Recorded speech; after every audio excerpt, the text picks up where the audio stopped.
Welcome one and all. I'm Mark Passio of whatonearthishappening.com. Thank you all for being here today. Thank you to the organizers of the Shattering the Illusion conference, and thank you for inviting me to speak here today. My presentation today is entitled PSYOPs, an introduction to occult psychological warfare. And this is a topic that I have been planning to speak on for many months. Was planning on doing it as part of my What on Earth is Happening podcast series. But since the Shattering the Illusion conference presented a great opportunity to break this topic out, I decided to make a special presentation specifically for this event. So let's jump into it here today. As always, with any of my formal presentations, I always give a few caveats before we begin the actual teaching of the presentation. Everyone always looks to hear new and striking revelations during a presentation, and I always tell people that you will not be receiving that here. It is the same basic thing that has been going on throughout human history. And it is no exception with this presentation. I am just trying to open people's eyes to what has been taking place. So you will not be seeing or hearing anything brand new here today. As that ancient saying goes, there's nothing new under the sun. And that means that the truth is objective and eternal. It has always been here. It always will be here. All that I can do is present it in a way that is specific to my personal style with my own particular aesthetics applied to the presentation format. And that is what I attempt to do.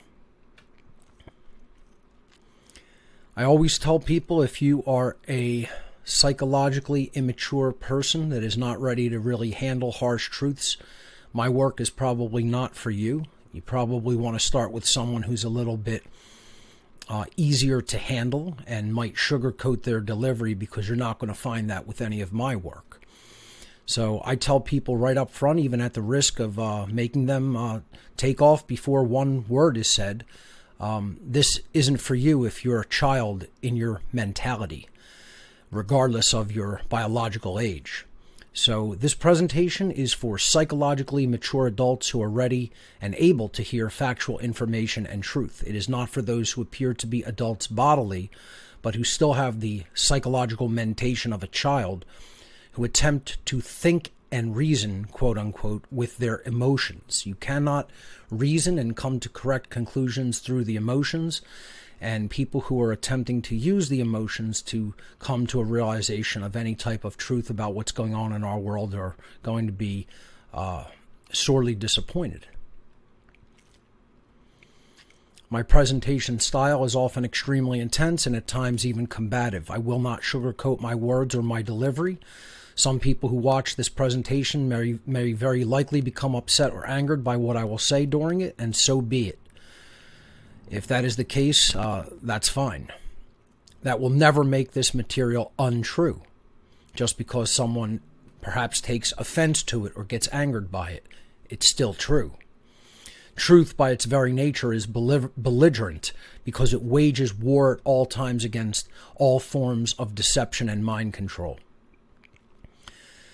So again, just because you're angered by what I have to say during this presentation does not make the information contained in it untrue. And I always tell people before I begin any of my formal presentations why I do this work. It is not to be popular, it is not to make money, it is not to make friends, because telling people truth that they won't want to hear won't do any of those things. I speak publicly because I recognize that it is the right thing to do. In the crisis of overwhelming ignorance and deception in which we live, I have a personal moral obligation to communicate this truth and to communicate what I know to be taking place in our world, so that it will help others to understand that reality, so that they can then take action to do something about it and to change it. And that's what I always tell people, why they should take any action. do it because it is the right thing to do, not because you're looking for personal reward. So Immanuel Kant said, do the right thing because it is right. And William Penn said, right is right even if everyone is against it, and wrong is wrong even if everyone is for it. Right and wrong are immutable, objective, built into the fabric of reality. It is for us to align our perceptions to objective right and wrong, and then align our behavior accordingly. So let's jump into the material with the basics of PSYOPs, or psychological operations. Let's look at the basics of what these operations and events actually are. So what are PSYOPs? PSYOPs is an abbreviation for psychological operations, a type of warfare that involves the planned use of propaganda and other psychological means to influence the opinions, emotions, attitudes, and behavior of opposition groups. Such operations are generally intended to demoralize the enemy, to break the enemy's will to fight or resist, and sometimes to render the enemy favorably disposed to one's own positions, to the enemy position. So this is what PSYOPs are. They are part of psychological warfare. They are waged at a mental level to get people to think a certain way, to advocate for certain positions, to advocate for certain actions. And they are done in a subversive manner to often get people to take the enemy's mindset or the enemy's point of view, to weaken the other side. And that's what we're going to be talking about here today, how that has been done and waged upon not only the American people, but the people of the world at large.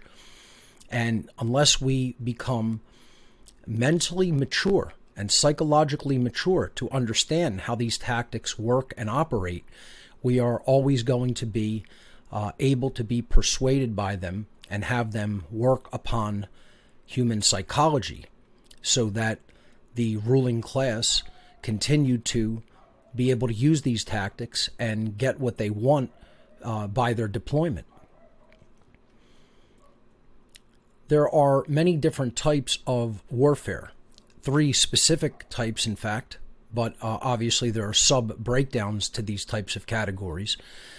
For simplicity's sake, I plotted it on a very simple chart with the breakdown being conventional warfare versus non-conventional or non-traditional forms of warfare, and then overt forms of warfare, which are used out in the open and are traditionally recognized as warfare techniques, and then covert warfare techniques, or which I simply refer to as occult warfare.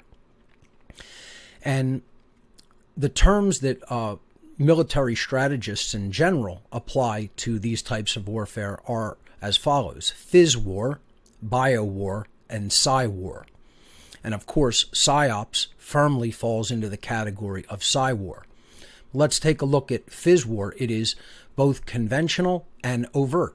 This is physical warfare, traditional combat, traditional warfare tactics and methods, which are generally recognized by just about anybody around the world as people waging conflict, waging battles, waging combat that are traditionally thought of as part of conventional warfare.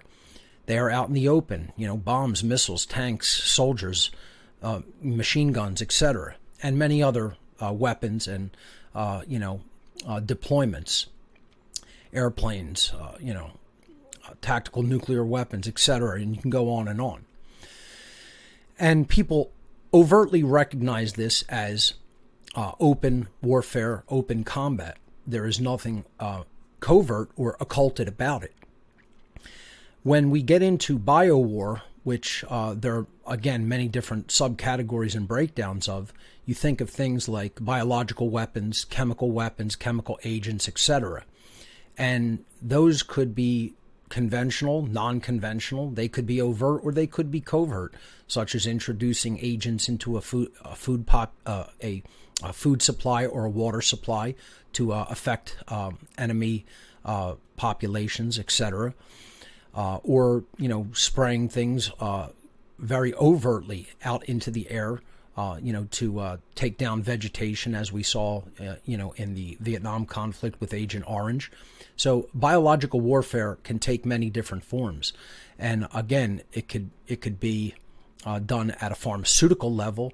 It could be done at a level of introducing covert agents into food and water supplies, which would take it into the covert and even possibly non-conventional territories, depending on the type of biological agents introduced. This could be done medically, as we're seeing now in the aftermath of the COVID-19 PSYOP with the so-called vaccines. So biowar can really span the gamut of the types of warfare, which is why I put it right at the cross section in the middle. But then we have psy-war, which is largely what this presentation is going to deal with, obviously. And PSYOPs fit into that category of both non-conventional means, which are not traditionally thought of as, tactical methods of overt warfare, and they are covert. They are occult methods, as we're going to see. So psy-war would fit into that quadrant. So it's important to distinguish between these warfare methodologies before we even begin breaking down, how PSYOPs operate and what some of the most important PSYOPs we should understand as PSYOPs even are.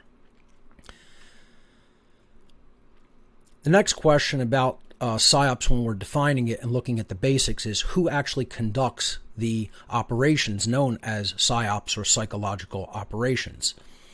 And people tend to generally think of PSYOPs as purely military operations conducted by military personnel only, because they, even if they do study PSYOPs, they look at it as, military waging it, as a form of warfare. And as I said, it's not traditional, it's not overt. So the military is certainly not, they can be involved, but they're certainly not the only people who engage in PSYOPs, most certainly. As a matter of fact, I would say the small portion of PSYOPs is waged by the military. Larger portions are really directed by people who are definitely at a higher level of power in our world, in swaying the thoughts and opinions of human beings, certainly, than military personnel. So while military personnel do carry out PSYOPs at their levels of operation when it is necessary for them to be involved in them, very large-scale worldwide PSYOPs are almost always orchestrated by what I have referred to in my work as dark occultists, who constitute the ruling class of our planet. And again, we're going to talk about how PSYOPs are actually occult operations. This is a form of occult or hidden warfare against the human populace. And again, if you want to, revisit, or if you're new to my work and you want to, learn about the occult, I have many presentations on it, many podcasts on it, on my website, whatonearthishappening.com. I recommend, of course, my seminars entitled Demystifying the Occult, Parts 1 and 2. So, military personnel can certainly be involved in PSYOP operations, but when you're talking about large-scale PSYOP events designed to manipulate and fool the people of the entire world, they are orchestrated at much higher levels, who I call the dark occult ruling class, the people who really are the mind controllers of our world, who are entrenched and enthroned behind the ostensible corridors of power, and should really rather be thought about, as we'll talk about, as ancient psychologists who understand exactly how to manipulate humanity. So at the real operational level of PSYOPs, at the highest level, we have what I would call sorcerers of consciousness at work. And these are the people who are the true puppet masters. They've been around for since the dawn of human antiquity, many, many, many thousands of years. They understand everything there is to understand about the human psyche, the human ego, human motivations, human fears, and they know exactly the strings to pull to manipulate people to get what they want. So that's who's really running the ops at the highest levels. The military, will get involved if needed at the behest of the true ruling class, and they will position them accordingly. But let's make no mistake about it, PSYOPs go way outside of just purely military operations, and at the highest levels, they're not, the shots of them are not called by the military. They're called by the occultists, they're called by the highest ranking members of the ruling class of our world. And when you really, scratch the surface of that, then you get into talking about intelligence operations and then the control of the media, because they obviously coordinate through those institutions. So members of intelligence agencies, military, and the mainstream media throughout the world then actually follow their orders that they're given by the dark occultist ruling class, and then at their different levels of operation, they conduct and implement the PSYOP both at a knowing level of that they fully are aware of what they are engaged in, and then many of them conduct the PSYOP at an unknowing level. They're just pawns in the game, they're just following orders. Often PSYOPs are run as drills that then go live, and many people do not really know about their true operational level of involvement in the op.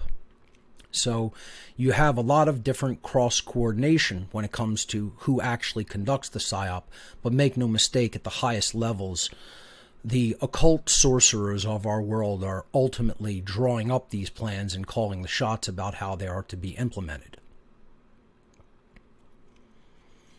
The next question about the basics of PSYOPs is when and where are they conducted? Are these limited operations in scope and scale? Are they done just in certain geographic areas, etc.? We have to ask those types of questions to really understand how PSYOPs work. PSYOPs in general have been conducted upon human beings by the ruling class since the dawn of human history, and all over the world, in every geographic region of our planet. Whenever the rulers of any given geographic area consider it necessary to inject fear or confusion into the consciousness of those they rule, they will orchestrate psychological operations to tighten their grip on people's minds. Again, we have to understand the entirety of psychological warfare as constructed by the ruling class, who are occultists, to put fear into people's mind. Fear destroys consciousness. It puts us in shutdown mode, and it prevents us from thinking clearly and logically and understanding exactly what is being done to us.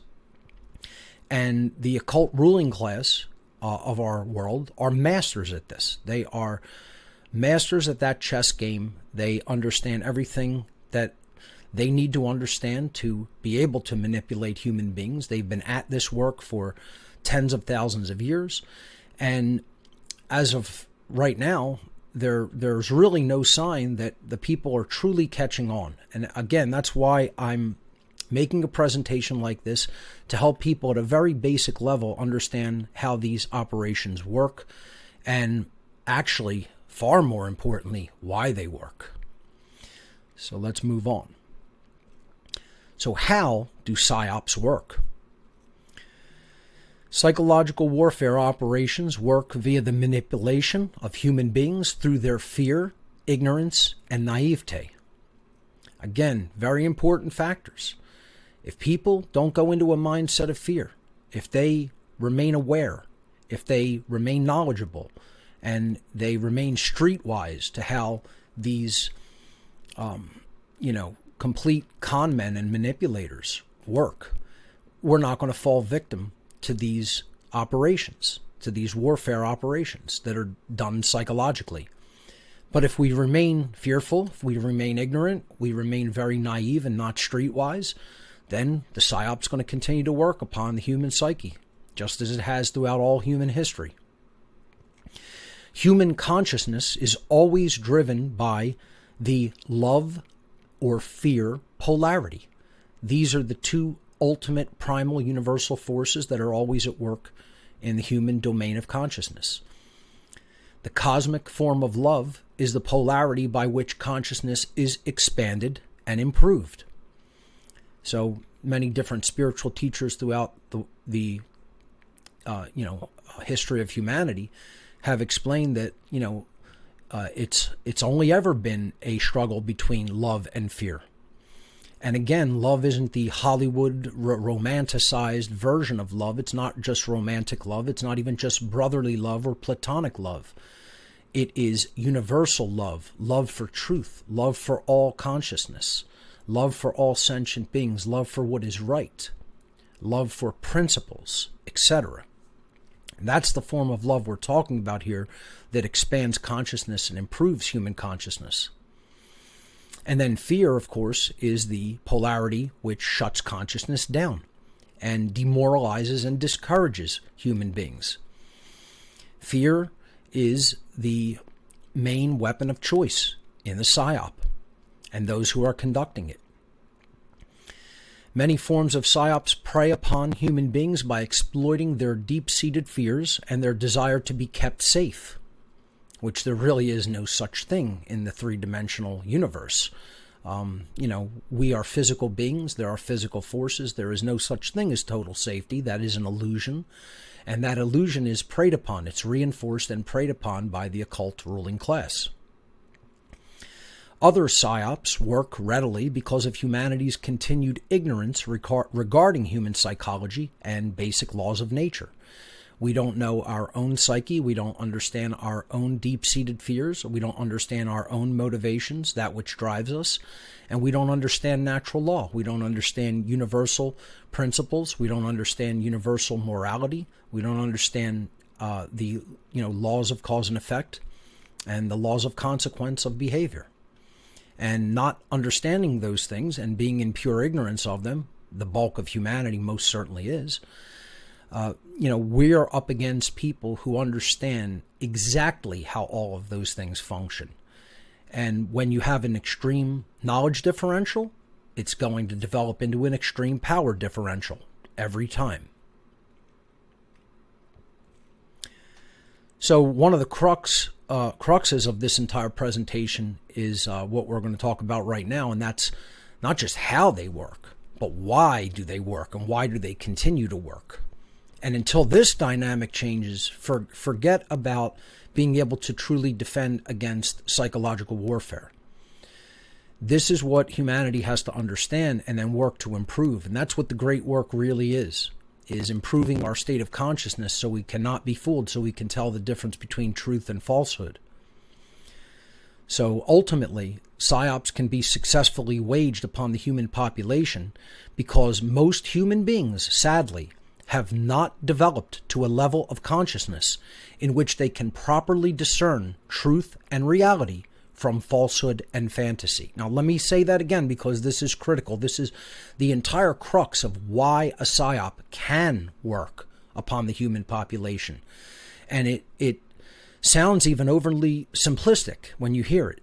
But, this is what people really have to learn to accept and to understand not just that it is true, but this is what our work is to do as people who do care about the truth, as people who do care about freedom, as people who do want the manipulation and the whole con game of psychological warfare to be put to rest and to be at an end, and not to be able to be successfully waged upon human beings to destroy our freedom and our rights and continue to put us into a state of bondage. We have to understand that this is what our work is to do to help to improve the consciousness of all human beings. That is what the great work is to do. So once again, psyops can only be successfully waged upon human beings because the vast majority of human beings, very unfortunately and sadly, haven't developed to a level of consciousness in which they are capable of actually discerning truth from falsehood. That's ultimately what it comes down to. And it's, again, I constantly go back to this as there's only really two ways that human beings can be fooled. There's only two ways that we suffer. We accept things that are not true, and then we act upon them, and then we suffer as a result. So we are wrong. We accept falsehood, and then we act upon it. That's the first way that we can be fooled, and the first way that human beings create self-inflicted suffering. And then the second way is we refuse to accept truth. We refuse to accept that which is true because of mental viruses that are implanted in our minds that are constantly telling us falsehood, and this isn't true when it in fact is true. So if we reject the acceptance of truth and we accept falsehood in our lives, our behaviors are always going to be able to be led astray because we don't have that level of discernment to determine what is in fact true and what is in fact false. And until humanity's aggregate level of consciousness improves in that way, PSYOPs will continue to be a successful methodology to control human beings. Quite simply put, we absolutely have to work to improve human consciousness to be able to detect the difference between reality and fantasy. And to those ends, I'm going to put up here as part of the slideshow a scale of consciousness that was basically created by David Hawkins.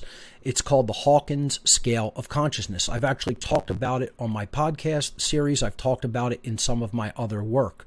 I think it was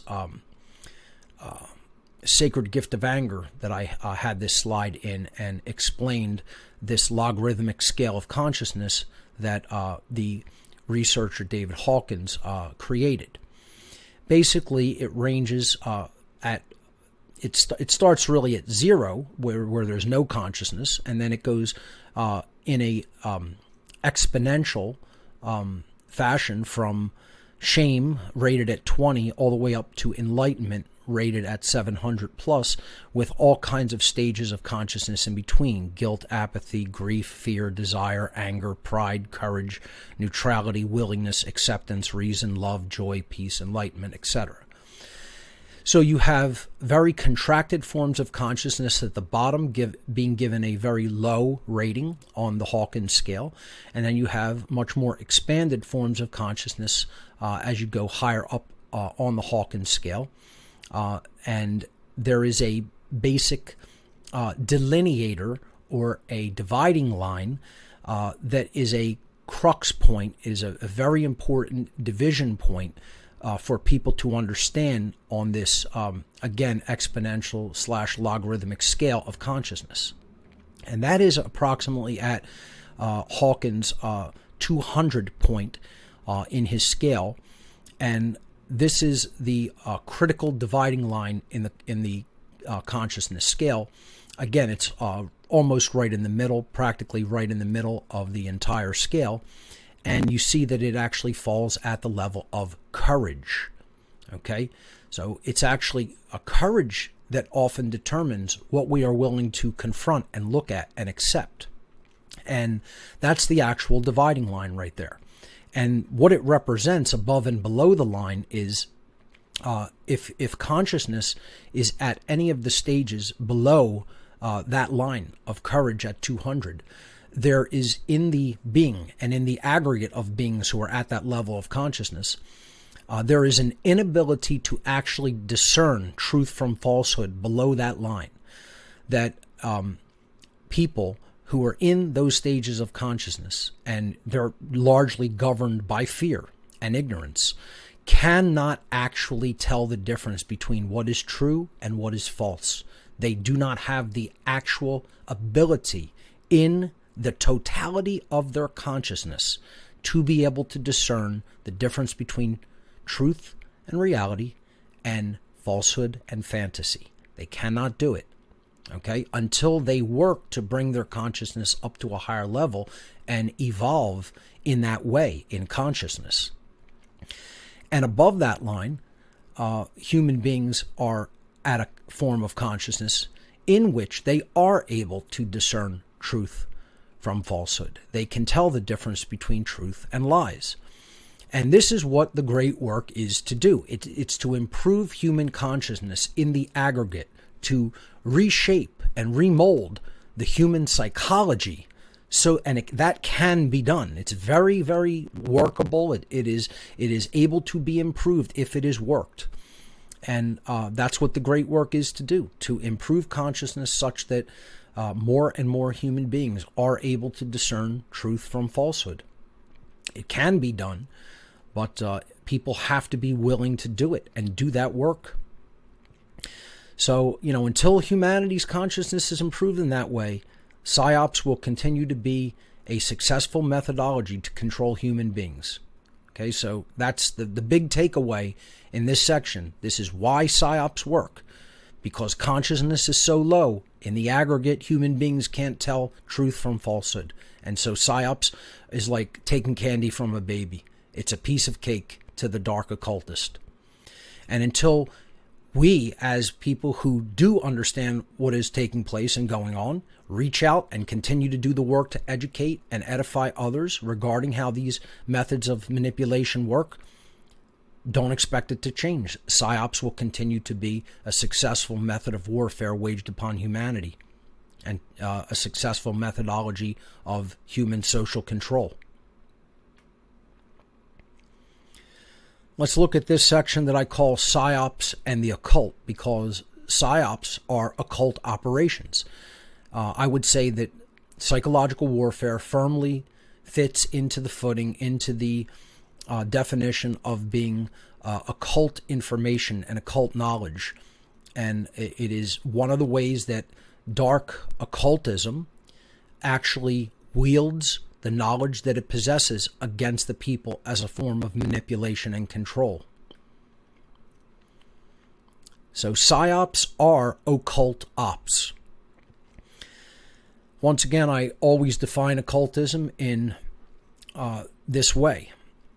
It's a body of science which is not widely known to the general population, consisting of hidden knowledge about the workings of the human psyche and the laws of nature, both the seen laws or physical laws and unseen laws or spiritual laws, the laws of morality, the laws of behavioral consequence, natural law, in other words.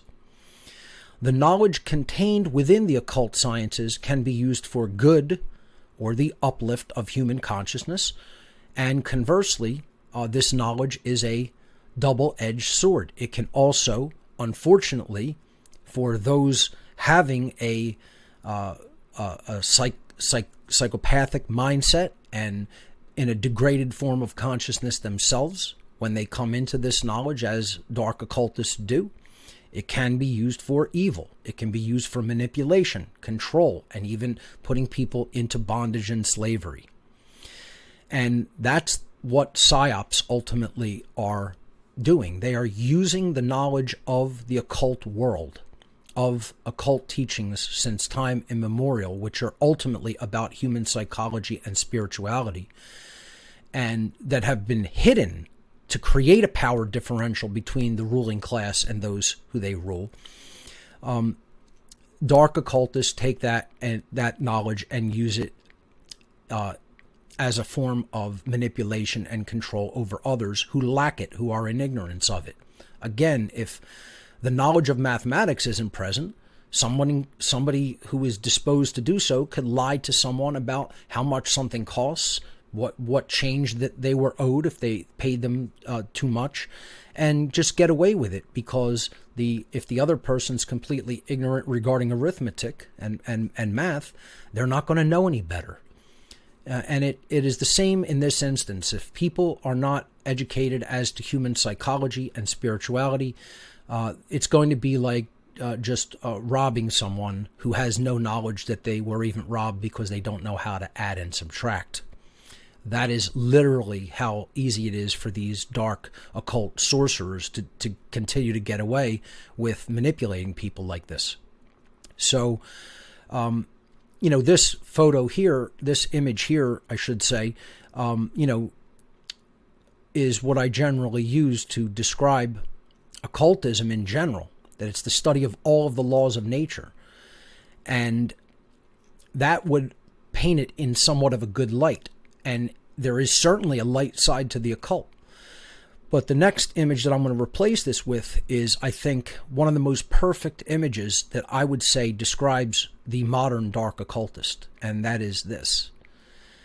You see, we tend to think of, because of Hollywood imagery and stories of Satanists, dark Luciferians, dark occultists, just the psychological rulers of our world as somehow being looking like Voldemort or something from Harry Potter, or looking like a wizard, or looking like, some dark-robed figure, walking through a castle or walking out into the woods to conduct a bonfire-lit ceremony.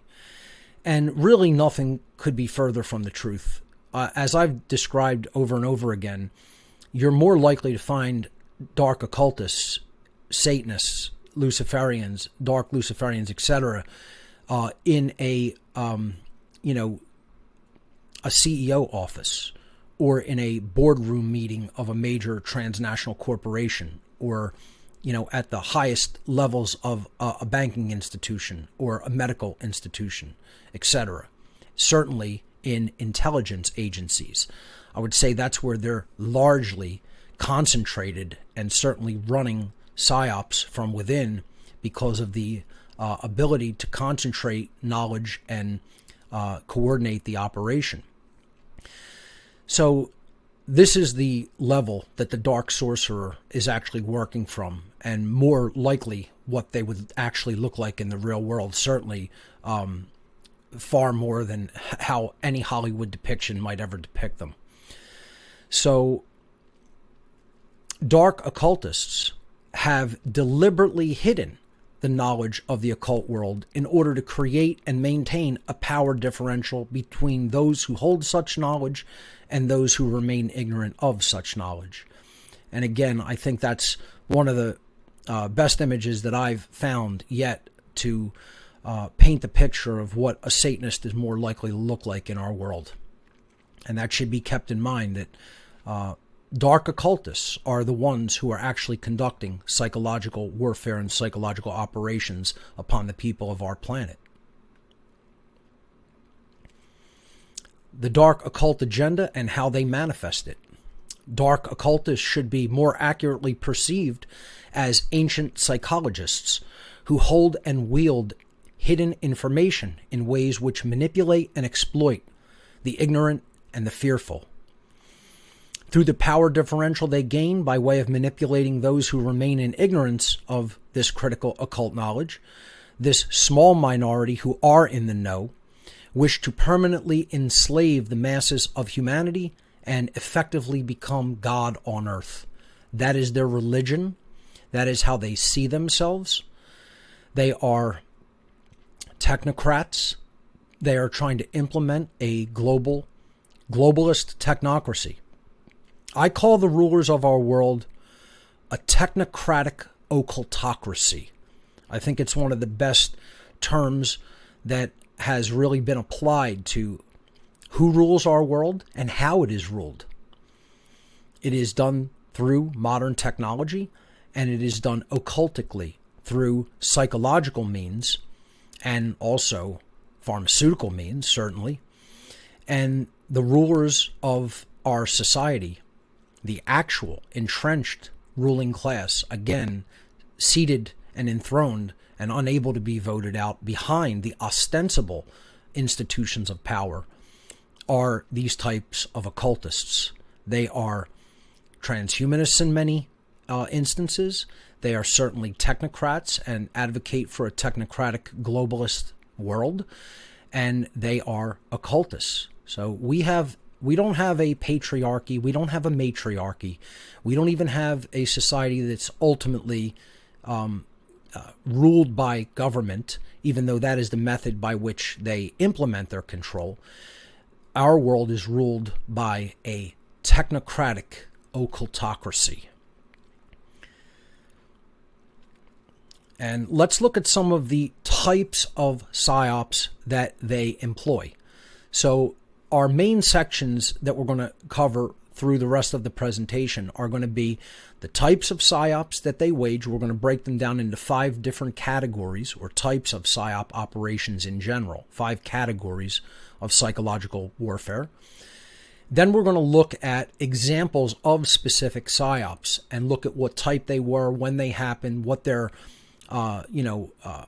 ostensible happenings were. I call that the public sell, right? What did they sell to the public? What was the official narrative that they sold to the public? Because the public is gullible and naive and ignorant and fearful. And then we're going to look at the true reason for the op, okay, when we go into the section on actual breakdown of infamous psyops. And then to close the presentation, I'm going to talk about what can we do to work human psychology such that we work on our psychology in ways that help us to defend against accepting psyops when they come about, so that we don't immediately react, and so that we are able to recognize them as a psyop and not be fooled. So let's jump into this section, which is entitled Types of Psyops. The first type of psychological warfare operation is what I label, and one of the 5 main types as I break down psyop operations, as demoralization psyops. So demoralization psyops are types of psychological operations which are conducted to mentally weaken a population by making them feel hopeless or powerless to effect change. Demoralization is often, as a general strategy, as a general psychological methodology, is often the very first step in carrying out short-term political coups or long-term cultural disintegration. And I would say that these are the ways, these are the methods by which enemy forces first begin their attack. Before they do anything to a greater extent, they're always going to attempt to demoralize the opposing population or the enemy population. This is what we have to keep in mind, is that, and as we'll see in the modern day, we were led into the era of modern psyops through demoralization operations. So again, they are conducted to mentally weaken the population, make people feel depressed, make people feel powerless, make them feel like there's nothing I can do, I can't affect change. These are all forces that are far beyond my ability to do anything about, when in fact that is not true. And the main thing that people can do is to speak out about it and tell the truth about it, and make the voice of the truth stronger than the voice of the lie. That's a tall task, but it can be done. But people have to stop holding their tongue. They have to stop being afraid of what other people will think about them. And they have to speak because it is the correct and moral thing to do. Not looking for any personal reward. Not that it's going to make their life easier or more comfortable, because more likely than not, it is not. We have to simply choose to tell the truth because that is the correct and moral thing to do. So this is the first category of psyop, psychological warfare operations. Let's look at the second category. The second category is a very popular one. It is the false flag psyops. Very, very, very popular in both the ancient and the modern world, continuing right up into the modern day. False flag operations are psyops whereby a combatant attacks itself or its own assets and blames the attack on an enemy. This attack will then stir up political and moral support from the attacker's own people. The one who actually waged the attack on itself is going to get sympathy and support from its own people because they're making it look like the attack came from an enemy. That's what a false flag is. And then the people on, the side that was attacked but actually did it themselves, then will encourage the aggressor, the one who instituted the attack on themselves to begin with, who is trying to do that to justify going after the enemy because they don't want to look like they started it, okay? The people will then encourage the aggressor to respond against the perceived enemy with even more aggression. This type of psyop has also been called problem reaction solution by many analysts and researchers. It is the Hegelian dialectic of a problem reaction solution, or thesis, antithesis, synthesis. It means that you have a pre-planned notion or idea of what you want to implement, but you know that you can't make a quick jump to go from point A to point B because the people may resist that. They may say, hey, we don't want to get involved in that. We don't want to go to war with these people. We want peace. And so you wage a bombing, or you wage a false flag attack against your own people, and then the people get whipped up into a fearful frenzy. Oh, what are we going to do about this attacker? And it actually came from their own government, their own intelligence agencies, etc. False flags are incredibly successful because people still don't understand what they are. They don't understand how they work, why they work. They can't comprehend the evil that would have to be present in a mind to want to do these type of things. And here on the left, you see, the stereotypical false flag, that maybe the beginning in modern history, at least, of false flag operations. The document, this was the introductory page of the entire cache of documents that represented Operation Northwoods, which was a planned but never implemented attack upon the U.S. mainland to blame it on Cuba as a pretext for an invasion of the island of Cuba during the 1970s. This actually never was brought out and used, but it has been declassified, and we know that agencies inside the United States government were perfectly willing to have a false attack that they did on the U.S. homeland, in the continental United States, and then blame it on Cuba as a pretext to invade. And, many, many, many other false flag psyops have certainly been conducted since. So false flag psyops is the category of psyops number 2. Let's look at the third. The third category of psyops is what I call disinformation psyops. So disinfo psyops, or disinformation psyops, inject false information into targeted data sets in order to lead people away from truth, promote beliefs that weaken or harm an enemy, give people a false sense of hope, or to make certain groups of people look foolish or gullible in the eyes of others. So this is a very sophisticated form of psychological warfare. And it's more subtle than something like false flags or even a demoralization psyop. This is one of the categories that is increasingly being used and waged upon the human public in the modern day. And it's because disinfo psyops, because of the presence of the internet, can go so viral that they can basically move throughout the human population at an incredibly fast speed due to technology and the ability to transmit information all over the world very, very quickly, certainly at speeds that were not possible in former decades. So again, you're going to take information that is not true, you're going to inject it into the public consciousness to get people to latch onto it and believe it in an almost religious, fervorous way, so that you're actually getting people to do things that are wrong, to take positions that are incorrect, that are going to lead them nowhere. They're going to, leave them chasing something that is ultimately not true and worthless, and that makes them look bad, that wastes their energy, that even could give them a sense of false hope that someone's coming to save them, or that the situation is in hand when it most certainly is not.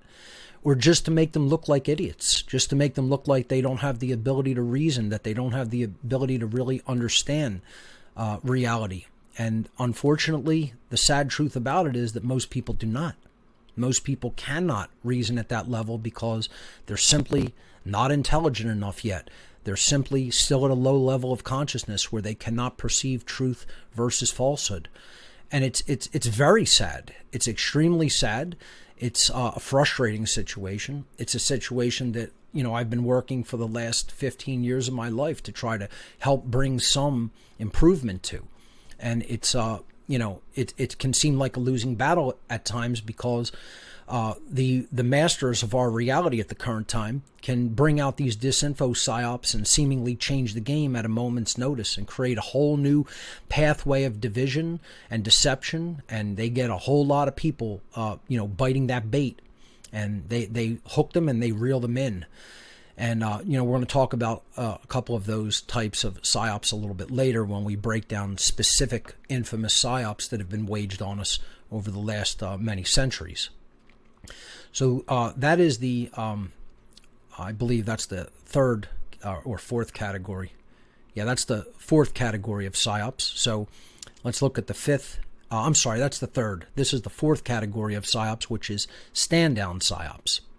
So stand-down psyops are exactly what it sounds like. To get someone to stand down, to get someone to desist and not follow through with a specific course of behavior. And it's easier than people would imagine to get people not to take action. To get people to be mobilized and take action is actually a very, very difficult task in the modern world, because most people want to be left alone. They do not want to leave the comfort of their homes and their lives and take action in the world and disrupt their lives in ways that they feel are uncomfortable to do. And stand-down psyops are something that make people basically feel like, I don't have to do anything because someone has my interest in mind, and they have this, and it's assured and it's in hand, and I don't actually have to get involved myself and take up that level of sacrifice and discomfort in my own life.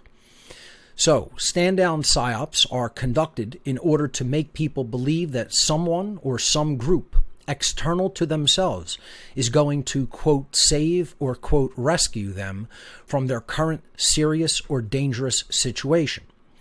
The belief that someone is coming to help them, or that some other person or group has the problem in hand, makes them enter into a stand-down mode of consciousness, and thereby take no real-world action to improve their own situation in the immediate or long-term sense. So I hope, what I've written there really accurately describes why stand-down psyops are actually so powerful. I mean, imagine getting a whole bunch of people to think in their minds psychologically, my action is not actually required to rectify this situation.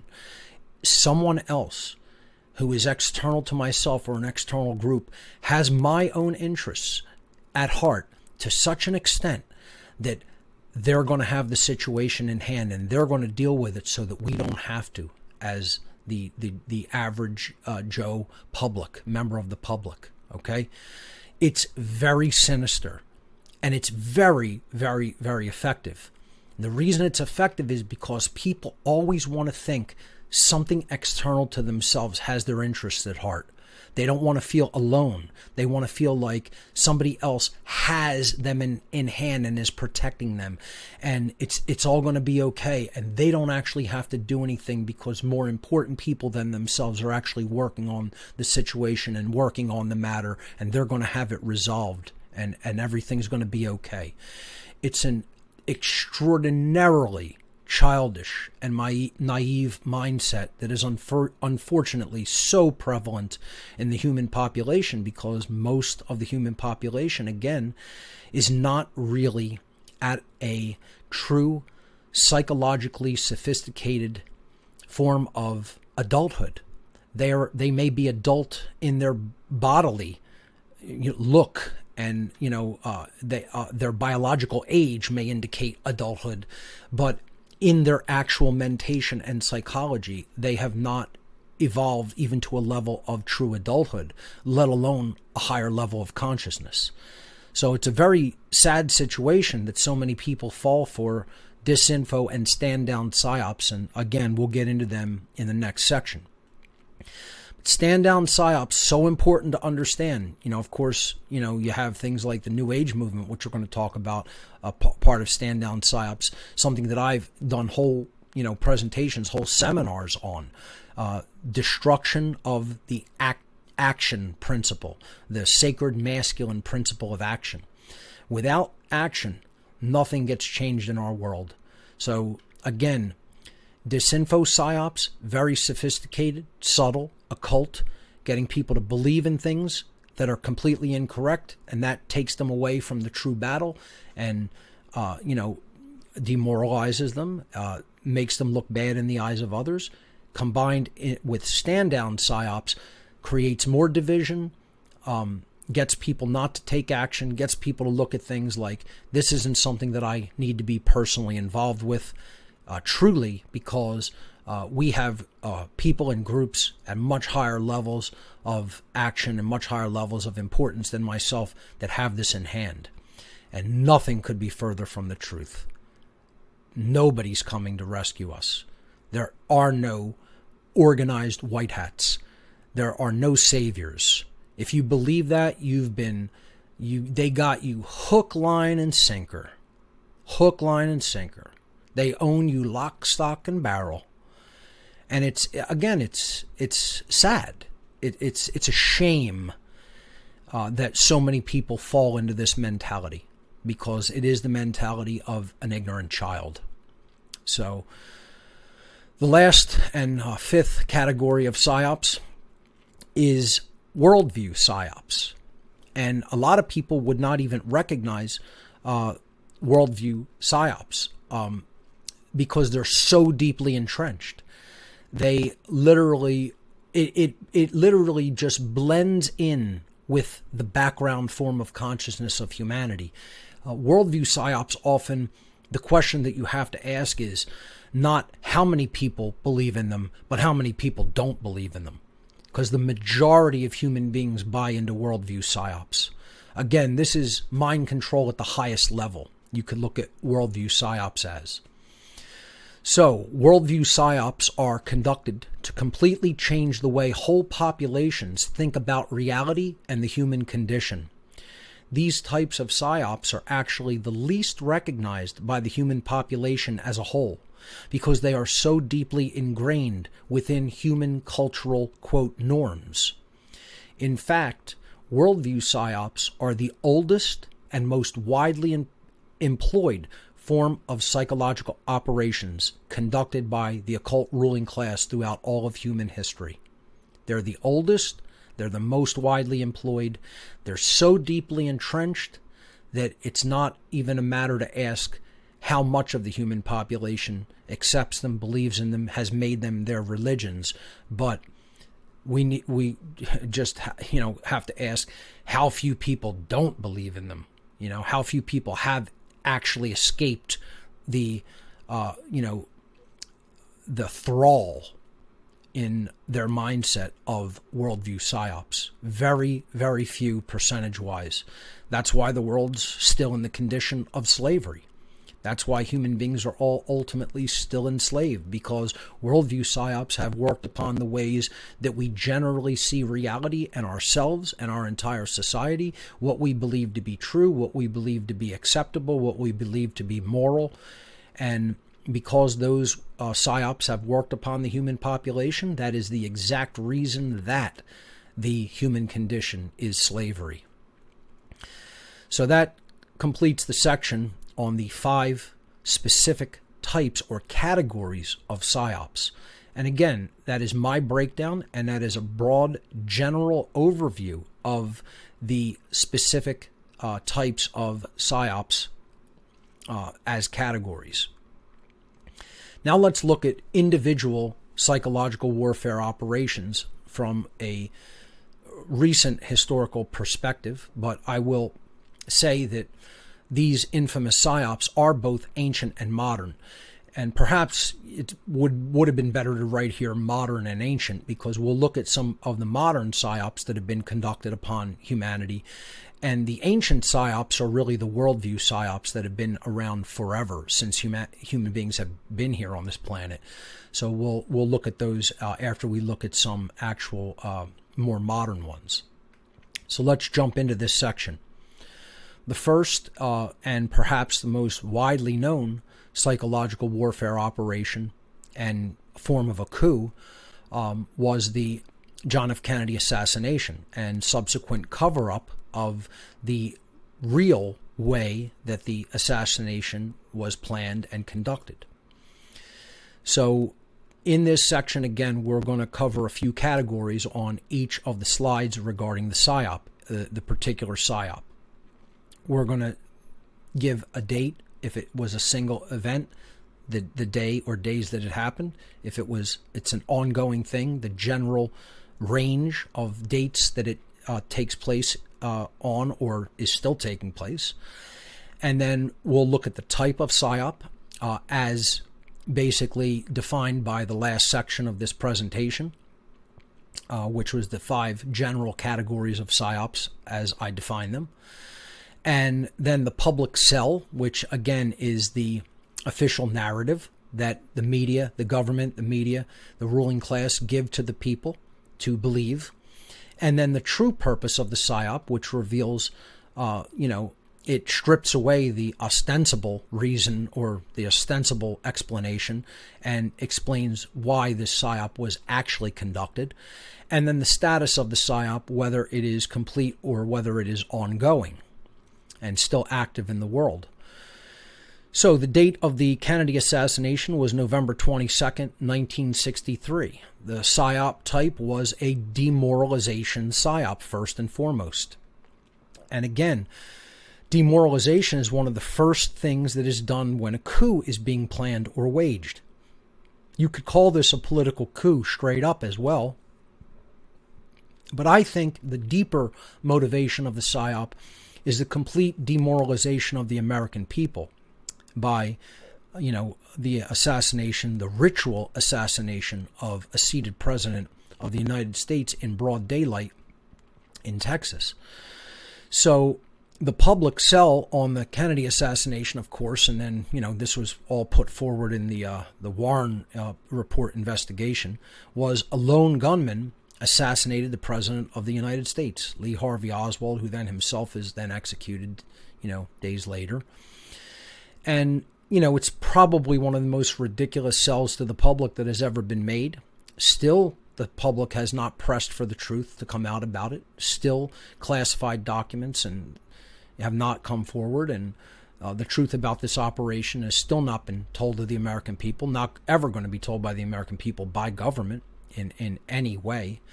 But they have not really pressed the truth about it, for the truth about it. And that's how things escalate, right? It's almost like you could see PSYOPs as tests of the human soul, tests of the human spirit. What will we put up with?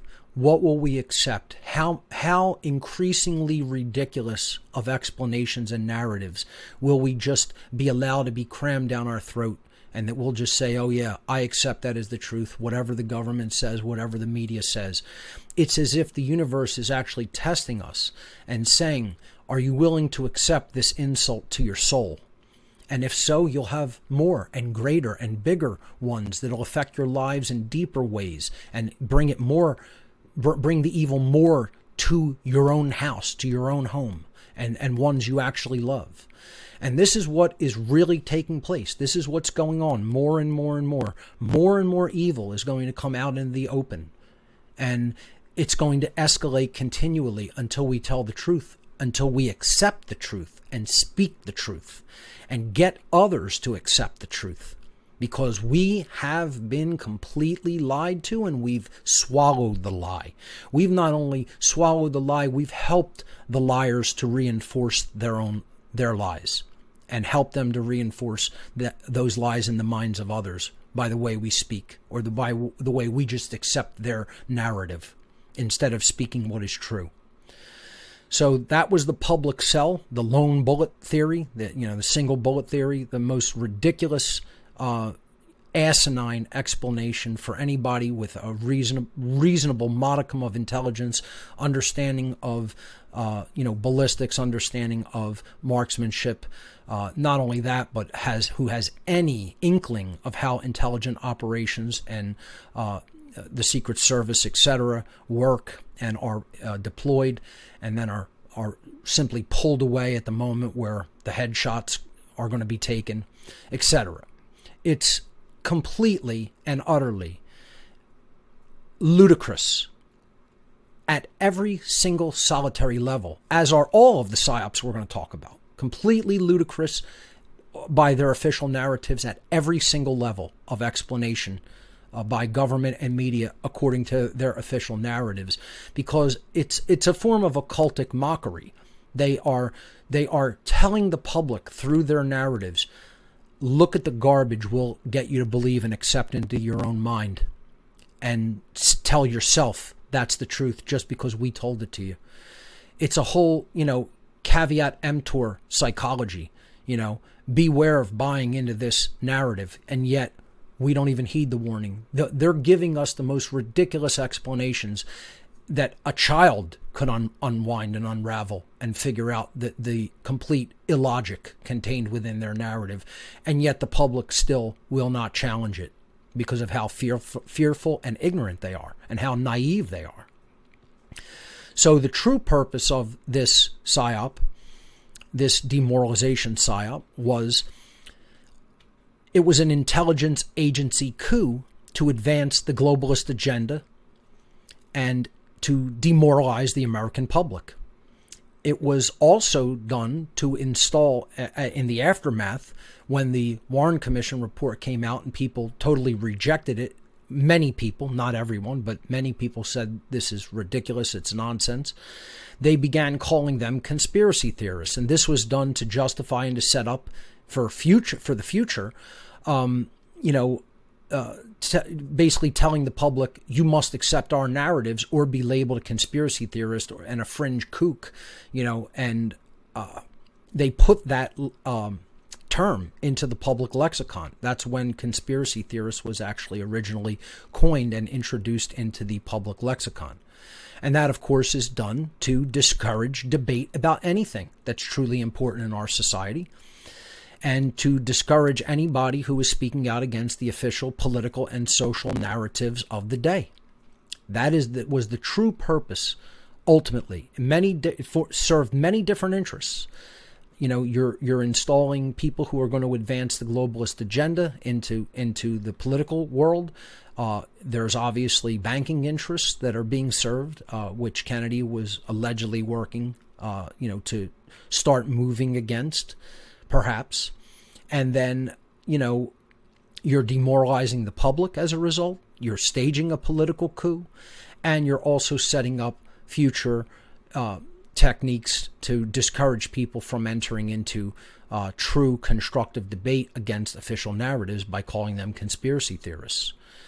Brilliant from the point of the chess masters, who are the sorcerers of consciousness in the dark occult world. They know what they're doing. They know how to implement it. They obviously were working with many different intelligence agencies to coordinate this one, and groups and factions. And again, it was pulled off and completed. So that's why I labeled the status complete. The public did not really challenge this narrative, and it served its objectives fully. So I would consider the status of this particular psyop complete. So let's move on to the next one in our list of infamous psyops. Of course, because people did not tell the truth about what was going on with the Kennedy assassination, and they accepted the official narratives and lies regarding that, it gets ramped up. And now we have a psyop that affects thousands of people instead of one or a few. The 9/11 mega ritual.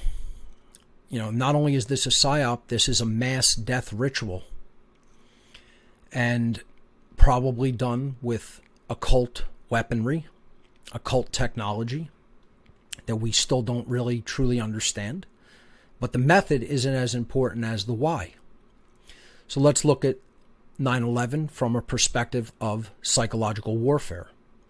The date, of course, September 11th, 2001. We just passed the 21st anniversary of this ritualistic murder event and false flag. So it is, of course, the psyop type is false flag and demoralization psyop. Okay, so it's served a dual purpose. You could fit this into both categories. Certainly it's a false flag first and foremost, and then a demoralization operation in an ancillary capacity. The public sell on the 9/11 mega ritual was that a group of Muslim terrorists attacked the World Trade Center and Pentagon. And of course, if you even look at the 9/11 Commission report, again, it's even far more ridiculous than the Warren Commission's single bullet theory. Anybody with a physics education and a basic understanding of mechanical forces, general dynamics of motion in physics, with a high school level physics education in physics, could tear this official narrative down in minutes. It's something I actually did and belabored to go through the physics of 9/11 and giving the official story tons and tons of added credence, even in the equations as you lay it out, making it most conservatively in favor of the official story. And still it can't work out. It's impossible, according to the laws of physics, for buildings to collapse into their own footprint the way we observed that they did, unless other forces, unseen forces, are working to remove the path of resistance, the material in the direct path of resistance. So, again, you could spend years analyzing or looking for the how and the specifics of the physics, etc. But that's not ultimately as important as the why or the true purpose of the event. The true purpose of this psyop was to make the public afraid of terrorism to such an extent that they will submit to the rape of their freedom in the name of security, so-called security, and that they will support wars of aggression for other nations' natural resources, as we saw when we then subsequently went into Afghanistan and Iraq for oil, natural gas, obviously even drugs, which were ramped up the opium operation, led to the opium epidemic, and all of the political ramifications, the creation of the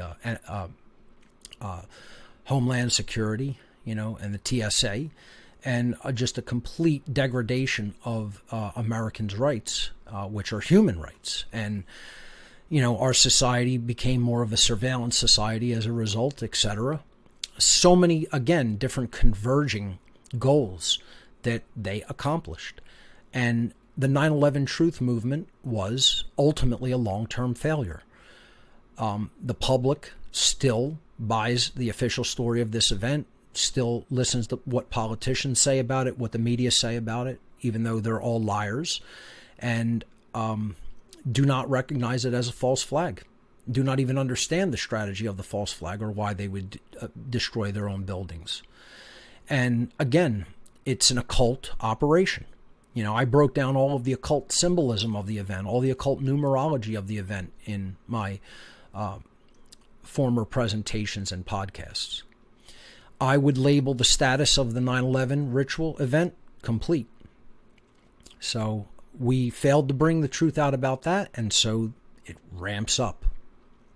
3,000 people dead in that one, and then we see more subsequent death in other false flag events. The Oklahoma City bombing obviously preceded 9/11.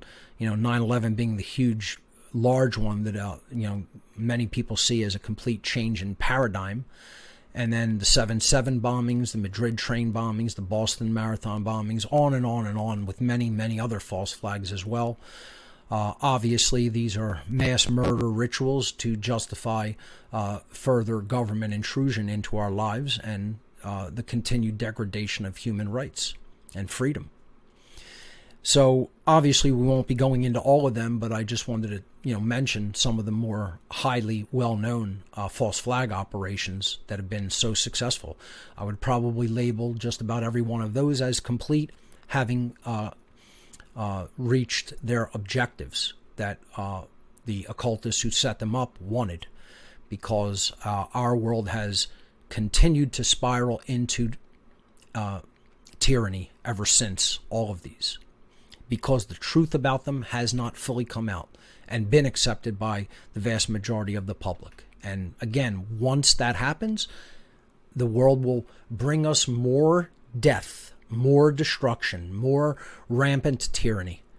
Because if we continue not to say no to it, we're tacitly agreeing and saying yes to it, and then the universe will say, well, give them some more. That's how karma really works at an aggregate level, on the aggregate scale. It says you don't want to tell the truth about an event that affected a few people, then a few thousand, then we're going to get into events that affect millions of people, and then eventually billions. So the next one is the, of course, massive lie and psyop of that there were weapons of mass destruction being harbored in Iraq in Saddam Hussein's regime. Again, this is an extension of the 9/11 psyop, of course.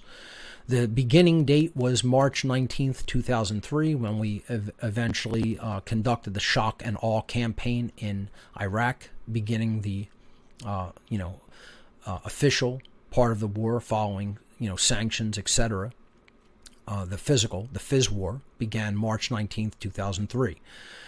The psyop type was disinformation and demoralization. Again, the disinformation was largely spoken by the Bush administration and his cronies like Cheney and Colin Powell, etc., telling us that the Iraqis and Saddam were building nuclear weapons, and the final form of the proof that they have weapons of mass destruction was going to come in the form of a mushroom cloud. How many times they pumped that out over the nightly news. The public sell of this operation was Iraq is harboring weapons of mass destruction and must be invaded. The true purpose, however, is quite different that all these liars, from what all these liars told us.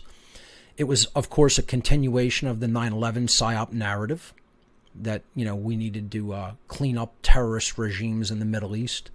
It was to initiate a war of aggression for natural resources, mainly oil, in the oil fields of Iraq, and to build permanent military bases in the Middle East as launching points for other acts of military aggression. I would label this as complete. The status of this psyop is also complete because the truth about it has never been really truly fully accepted.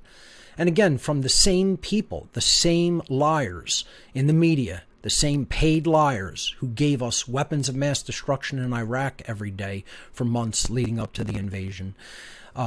They are the same lying pieces of dirt that brought us the COVID-19 narrative. And we still believe them. I always harp on this. You're believing the very same people to tell you the truth that told you that there were weapons of mass destruction in Iraq. Really? I mean, imagine this. It's unfathomable that this is how ignorant and naive the human public still is, that they would believe deceivers and manipulators like that so easily. Then, popularized in the, early part of the 21st century, the mass shooting psyops that just seemingly continued forever and are still ongoing. I put a conservative date of 1999 to the present here, and this type of psyop is also false flag and demoralization, just like 9/11. Very similar to weapons of mass destruction. That's a disinfo and demoralization. This is a false flag and demoralization psyop. And we can go on and name all the different events of school shootings and mass shootings, but they all have a very similar pattern, a very similar psychological profile, if you will. They're sold to the public in much the same ways. It's injecting terror, injecting fear. Telling people that guns are responsible, that we have to limit access to the type of weaponry that the American public has, and it's ultimately a disarmament. It's ultimately a disarming agenda to disarm the American public. So the public sell is that gunmen are terrorizing the public, especially school children, with mass gun murder. Now, again, I'm not going to speak to the dynamic of how many of them are no problem reaction solution rituals, psyops, where they don't even need to actually conduct the event, and it could be a fake variation on this theme. Some of them are that, some of them are not. They'll interject different methodologies. I would say different methods of destruction were employed on 9/11. Different methods of terror and fear are used in these mass shooting psyops. Again, that will upset people on both sides. Some people think they're all fake. Some people think they're all real. It's a mixture. And they do that for reasons of plausible deniability and to keep people guessing and to make people fight amongst each other. The how and even the what aren't as important as the why. I'm going to go back to that theme. You got to understand how they do this and why they do it. You could fight forever over the method. And unless you were actually involved, you're not going to know the exact specifics on that. That's why it's not as important as understanding why they're doing it. What is the ultimate long-term agenda instead of getting all wrapped up in taking sides and fighting on how they did it? The true purpose of all of the mass shooting psyops is to make the public so afraid, again, falling for the psyop because of fear, that they call for gun control measures, and the American public is slowly disarmed over time. Again, if someone's in fear, they don't know themselves. They don't have a true relationship with creation. They don't have a true understanding of natural law. If you live your life in fear, you're going to be easy prey for the dark occult. You're going to be easy prey for the Satanists. It's a piece of cake for them to manipulate fearful people. People who truly know themselves are going to be far more difficult to manipulate. This form of psyops is, of course, still ongoing. And then, again, because the truth isn't told about all these other psyops, again, it's going to ramp up. See, this is a natural progression in natural law, I have to say. I have to reiterate that, okay? And then it starts to affect more and more people. So the COVID-19 psyop now affects millions and potentially billions of people.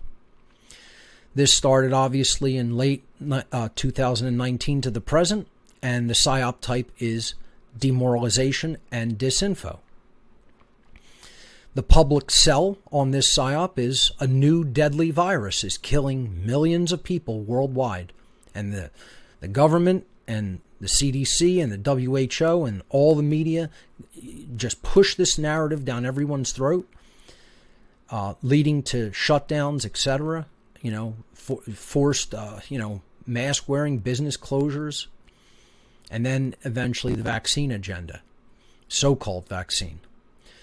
The true purpose of this psyop, and it is a psyop, is to inject fear, pun intended, inject fear of a public health emergency into the public so they accept lockdowns of society, take toxic DNA altering and immune system destroying injections, and accept an increasingly totalitarian regime that increases its control over all human beings and resources. Read that a few times if you have to, folks, because that is exactly what the COVID-19 psyop was all about. And the truth has not been told ultimately about this in the aggregate of humanity, and the effects of the COVID-19 narrative and psyop are, of course, still ongoing. Again, I broke this down, the dynamics of this, fairly extensively in my presentation called The Real The Real Pandemics was the subtitle. So,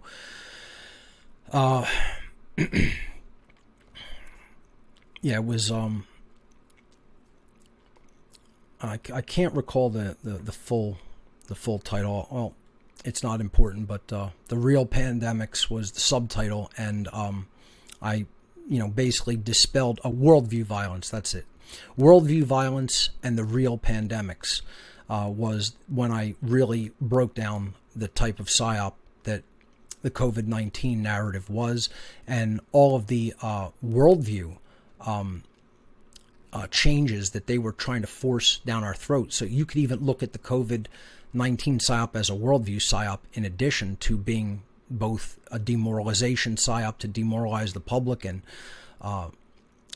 also completely weaken the economy of the entire world, to put people in a further state of fear and further mindset where they'll give control to governments and technocrats.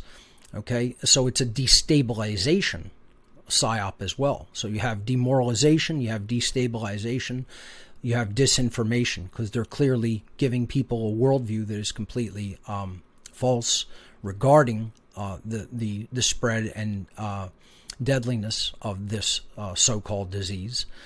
And it's a worldview operation as well. So this one really spans the gamut. As far as the type, you could put it in just about any category, but I largely label it as demoralization and disinformation. And again, for some more commentary on it, see my worldview violence presentation. And I label that one as ongoing, because again, the truth still has not come forward in enough of a large way regarding it to dispel the disinfo of it. So now we have this other big psyop that came along in the early 2000s and is still ongoing. And it's quite sad that people believe the nonsense that is put forward by this psyop. Now we're going to talk about modern psyops that people have really latched onto as a religion before we get into some ancient ones. The date of the Hitler was the good guy psyop began around the early 2000s to the present, and I'm going to say conservatively. It probably goes back before that. The psyop type is a disinfo psyop. The public sell of this psyop, largely through books and documentaries that are complete fabrications of human history and lying to people to get people to believe this psyop, was that Hitler and the Nazis were actually on the side of right during World War II. And the historical accounts of World War II regarding the evils of Nazism are fabricated. And again, it is not to say that there are not mistakes and or even deliberate disinformation injected into history. But the whole point is they want to sell people on that notion to such an extent that they then take the side of the Nazis, and in doing so look ridiculous. You're going to advocate on the side of a totalitarian regime that brainwashed their population through occultic methods and say that they were the good guys. Yes, our society is doing that largely because the Nazis never really gave up, and they went underground and they reformulated, and they and the communists and technocrats ultimately shook hands behind our backs and then said, we'll defeat America and ultimately the world, create a unified one world system, a new world order, a great reset, and then we'll divide the spoils of war in the aftermath after we get our main enemies out of the way. So the true purpose of this psyop, to get people to believe in revisionist history and to believe that Hitler was the good guy, is to associate those gravitating to the belief in this psyop with the general freedom movement, to then, in a guilt by association identification, to associate the freedom movement in turn with racism, Nazism, and white supremacy. So you see, they can paint people as total extremists who believe that Hitler was the good guy and that the Nazis were the good guys in World War II, and who want a form of neo-Nazism to rule over the world. You're going to associate this with people who are simply advocating for freedom, because many people in the freedom movement, because of their unsophisticated psychology and ability to reason and come to accurate conclusions about true world history, latch on to this psyop operation and believe in it like a religion. And it's still ongoing. I mean, this became very popular around 2013, 14, 15, many documentaries released. And this psyop is still around, still ongoing. You still have tons and tons and tons of people in the freedom movement who buy into it and believe it. And it's a shame. It's a shame, because intelligent adults should know better, and that's the problem. many people within the freedom movement itself and even the anarchist community are not intelligent adults. That's the problem. That's the sad fact of the matter. And that's why they're able to get away with convincing them of psyops like this. Another big psyop that has been running since the late 1900s and is still ongoing is that the founding fathers were actually the bad guys. So this is the founding fathers were the bad guys, in quotes, psyop. Late 1900s to the present conservatively is the date. The type is disinformation and demoralization. Again, the public sell on this psyop is that the American founding fathers were nothing but greedy, immoral, racist slave owners. And for anybody who's really done a deep, in-depth dive and study into the history of this time period, nothing could be further from the truth. This is revisionist history, once again, and pure fabrication. And it's a very complicated dynamic to understand. It is this time period in history needs to be investigated in a serious, scholarly, and sophisticated way to understand the nuances of it. And there's obviously not enough time in this presentation to go into all of that, but pardon me.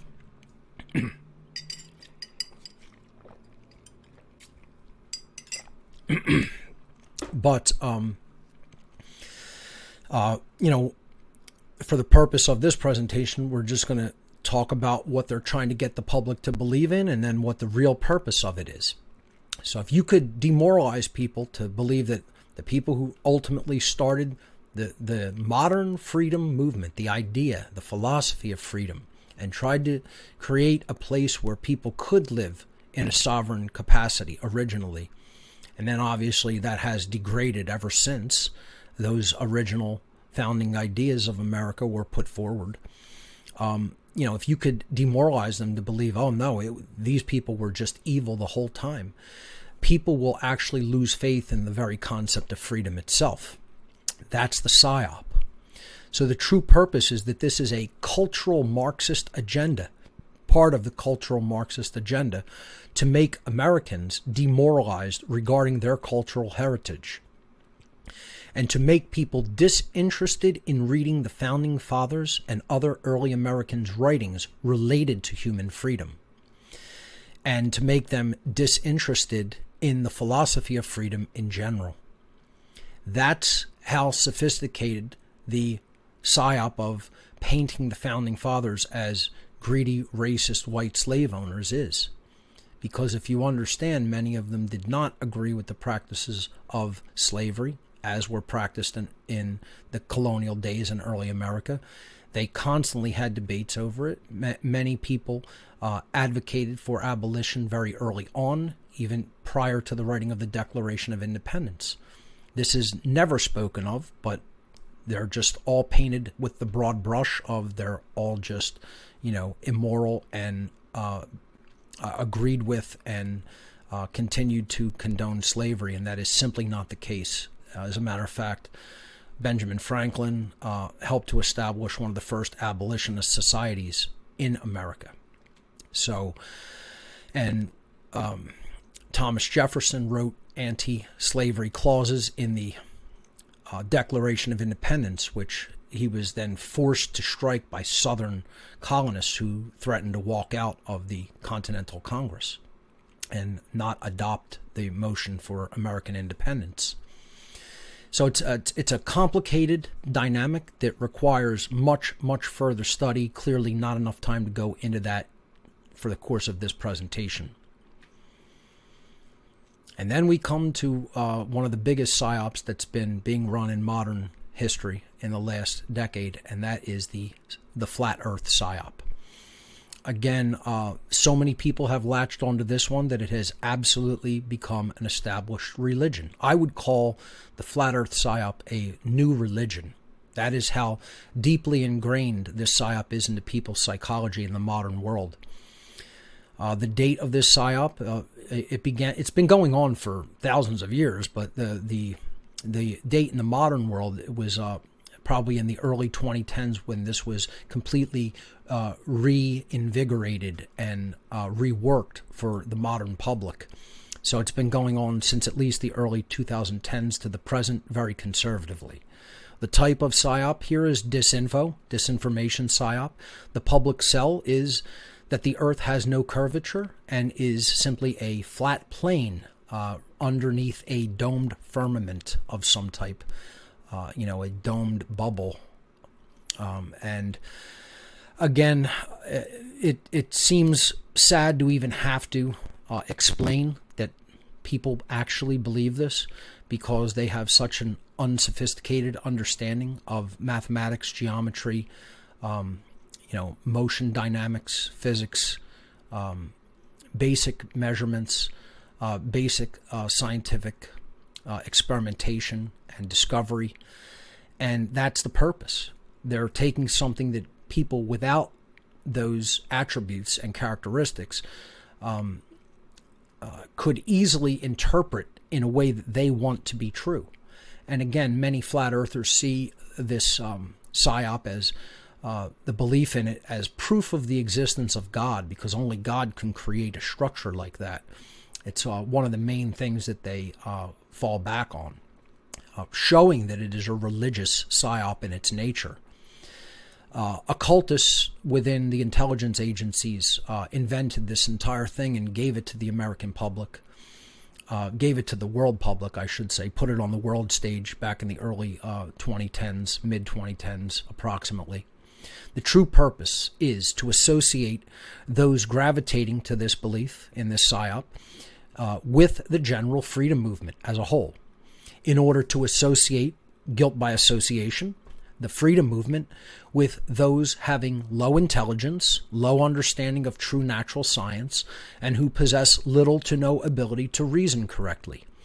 And once again, it's not my purpose here to go into refutations of the flat earth PSYOP. That could be done, by any individual.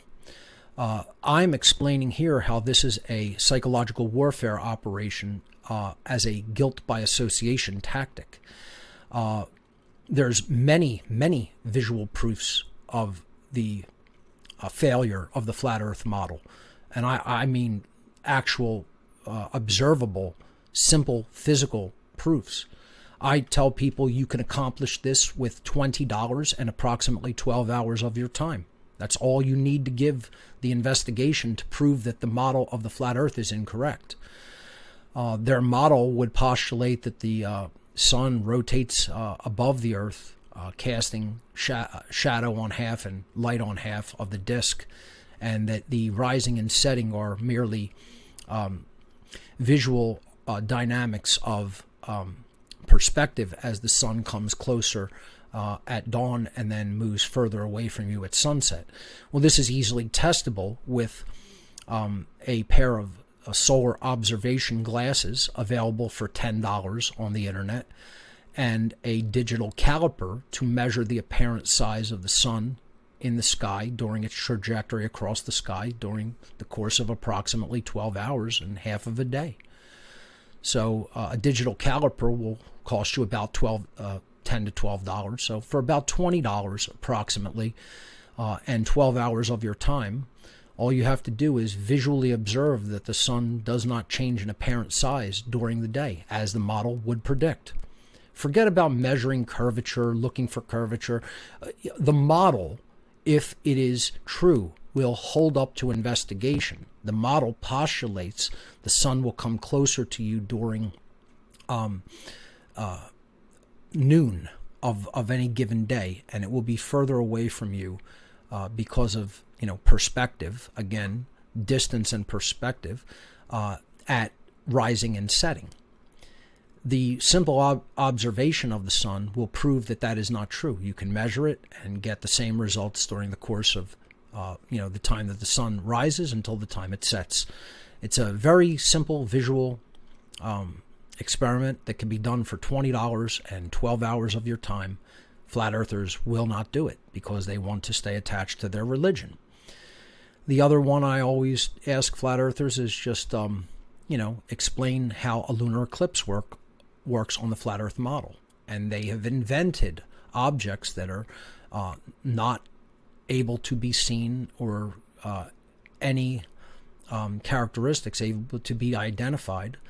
They call the shadow being cast across the moon that it is made responsible by the shadow object. They actually invent an object that casts a shadow on the moon that does not exist, because they cannot admit that the curved shadow on the moon is in fact that of the Earth.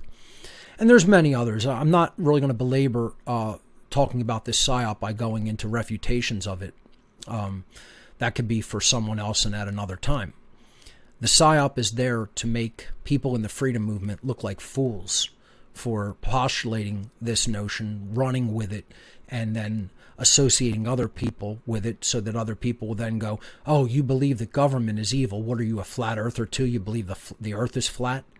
You know, that's how the psyop works. The psyop works through a guilt by association strategy. You get less intelligent people within a movement to latch onto the religion and belief system and model that you're putting out that's completely false. That's how disinfo works.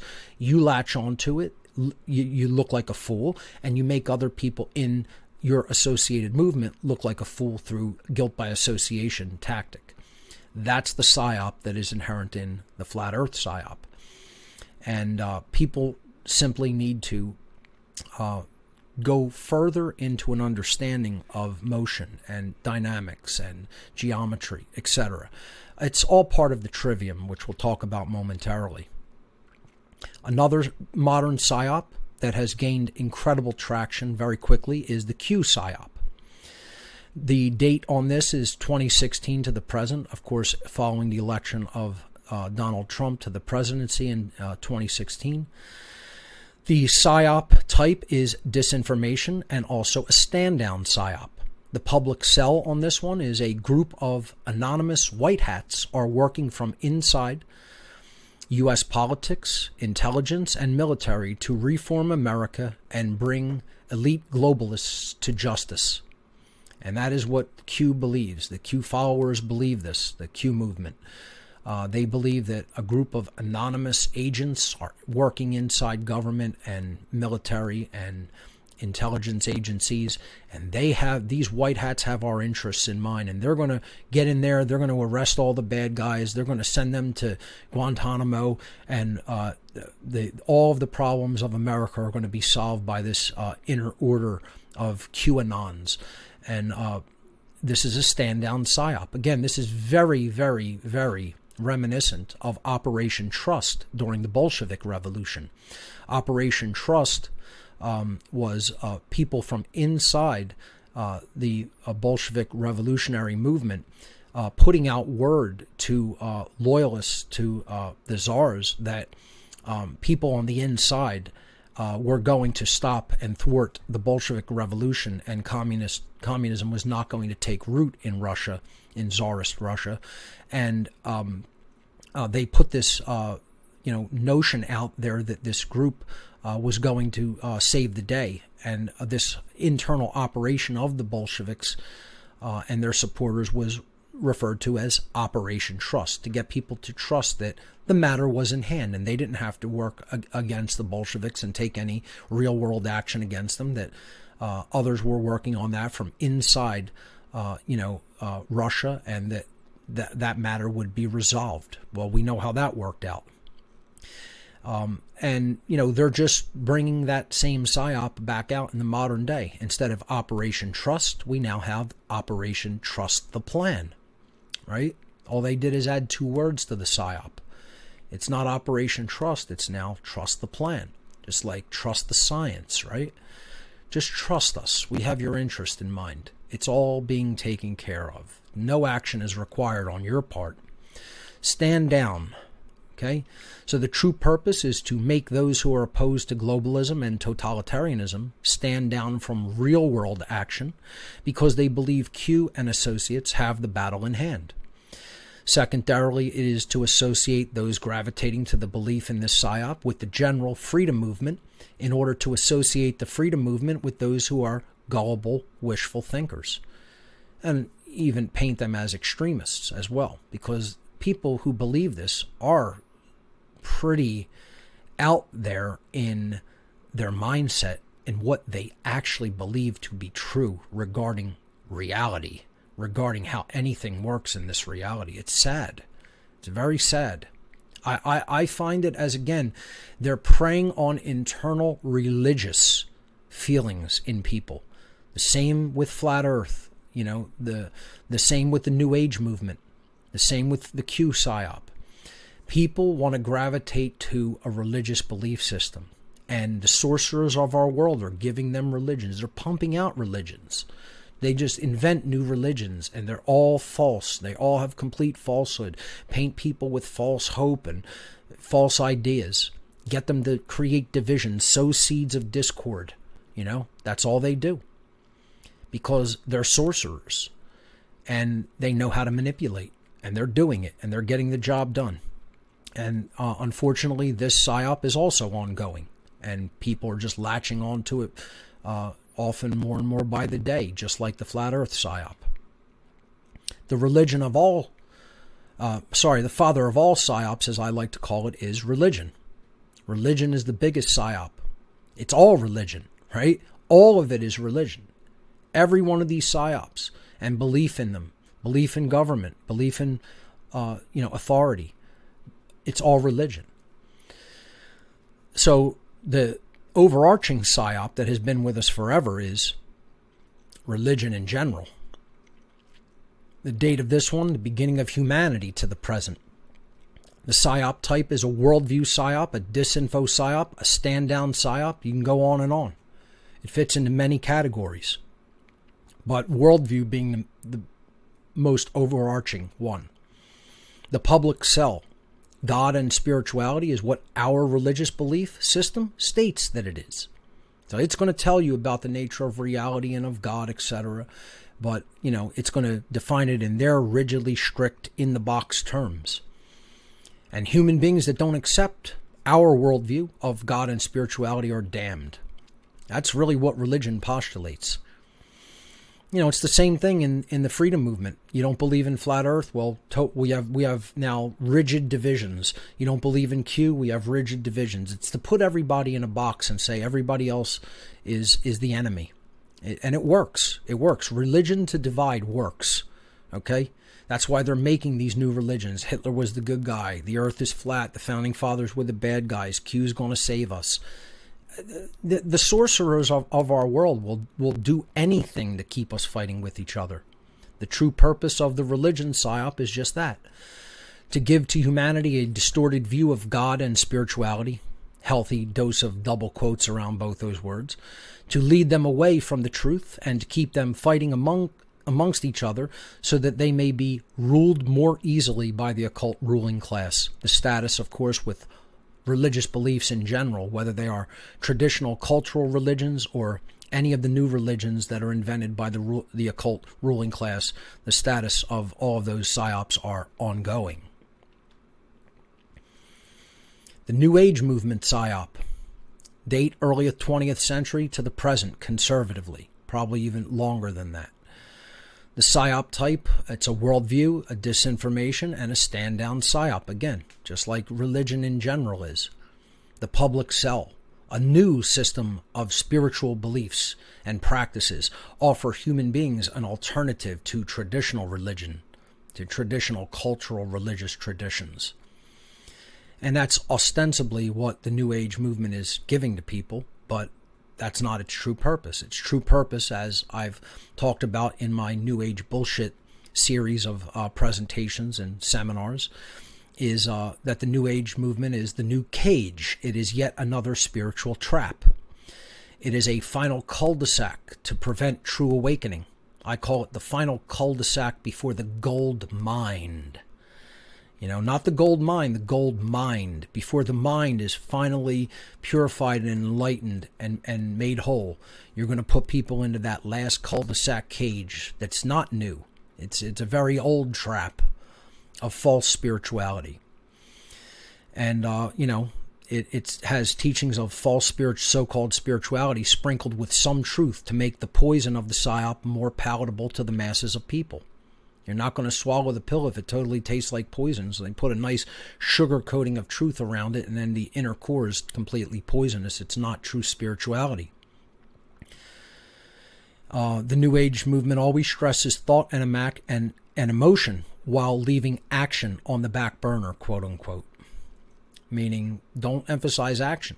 Just thought and emotion, thought and emotion. Where's action? Where's the masculine principle?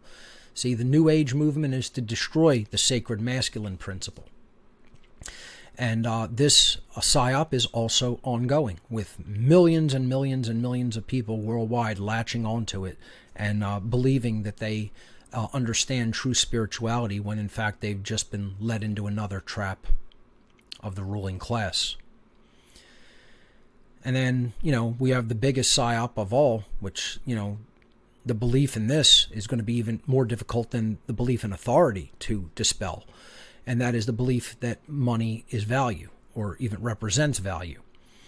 So the money PSYOP was created approximately 7,000 years ago, give or take, to the present conservative estimate, possibly even longer. The PSYOP type is worldview PSYOP, of course. The public sell is that money in its various forms represents a medium of exchange for items that have intrinsic value to human beings. As we've talked about before on What on Earth is Happening, the only intrinsic value is true principles, truth itself, human intelligence and care, and then extending into human beings themselves, life, and then the means of preserving it through what you can, obviously breathable air, what you can drink, what you can eat, how you can shelter yourself from the elements, and how you can protect those things through weaponry. And yeah, pretty much in that order of intrinsic value. And the money PSYOP gets us to create a mental construct regarding value because of the problem of trading goods and services.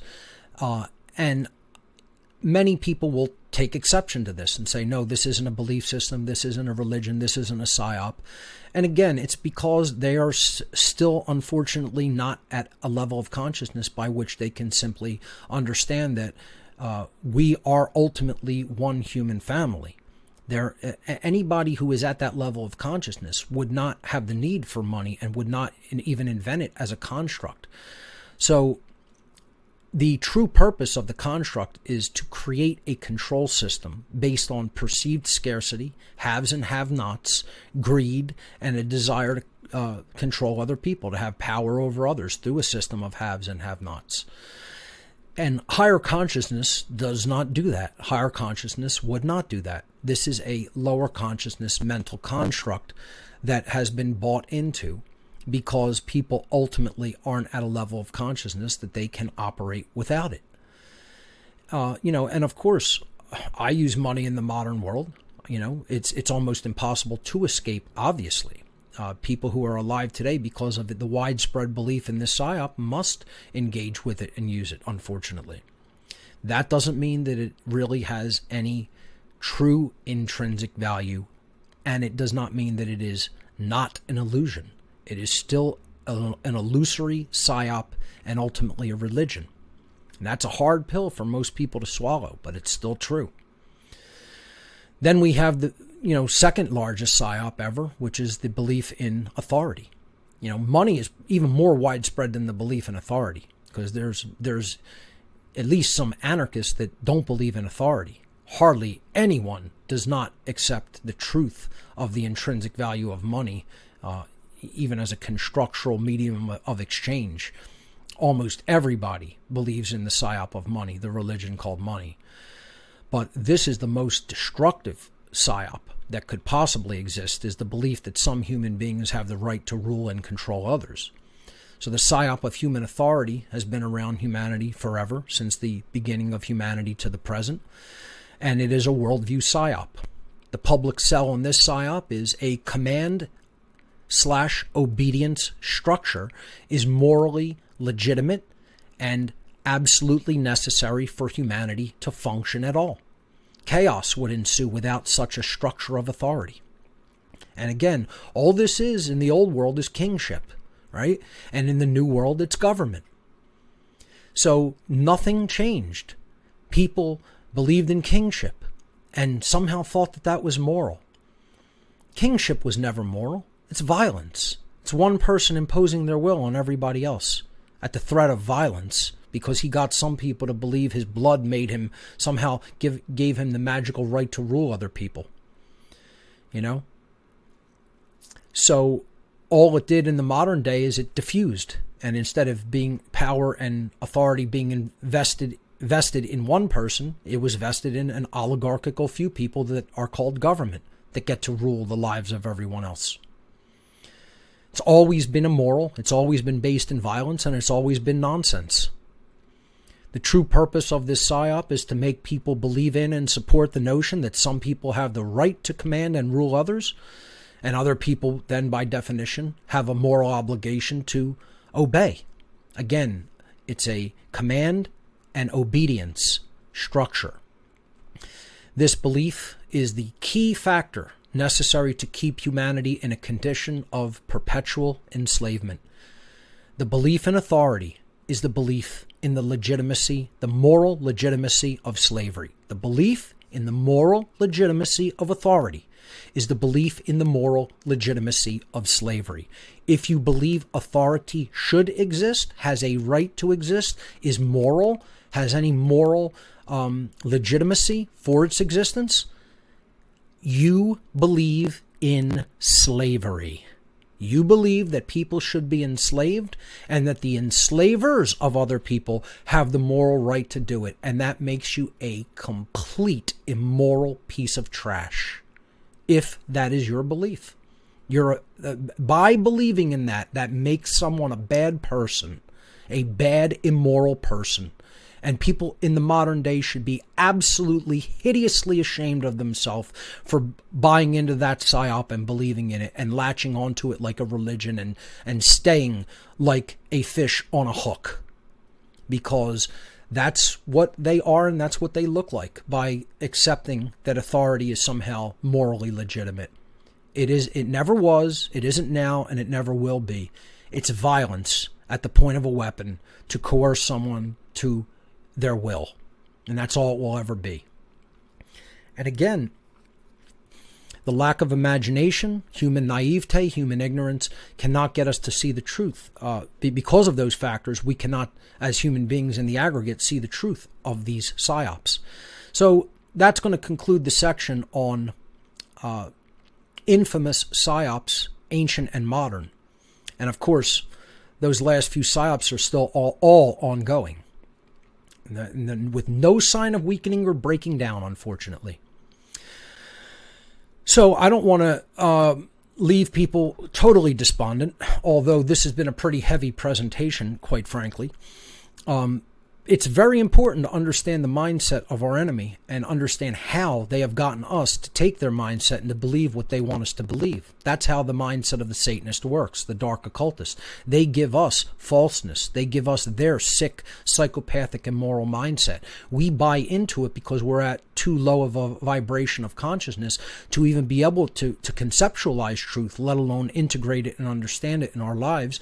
And therefore, we then take on a lower level satanic mindset, and that easily gives the higher level Satanists and dark Luciferians, dark occultists, who are the true controllers of our world.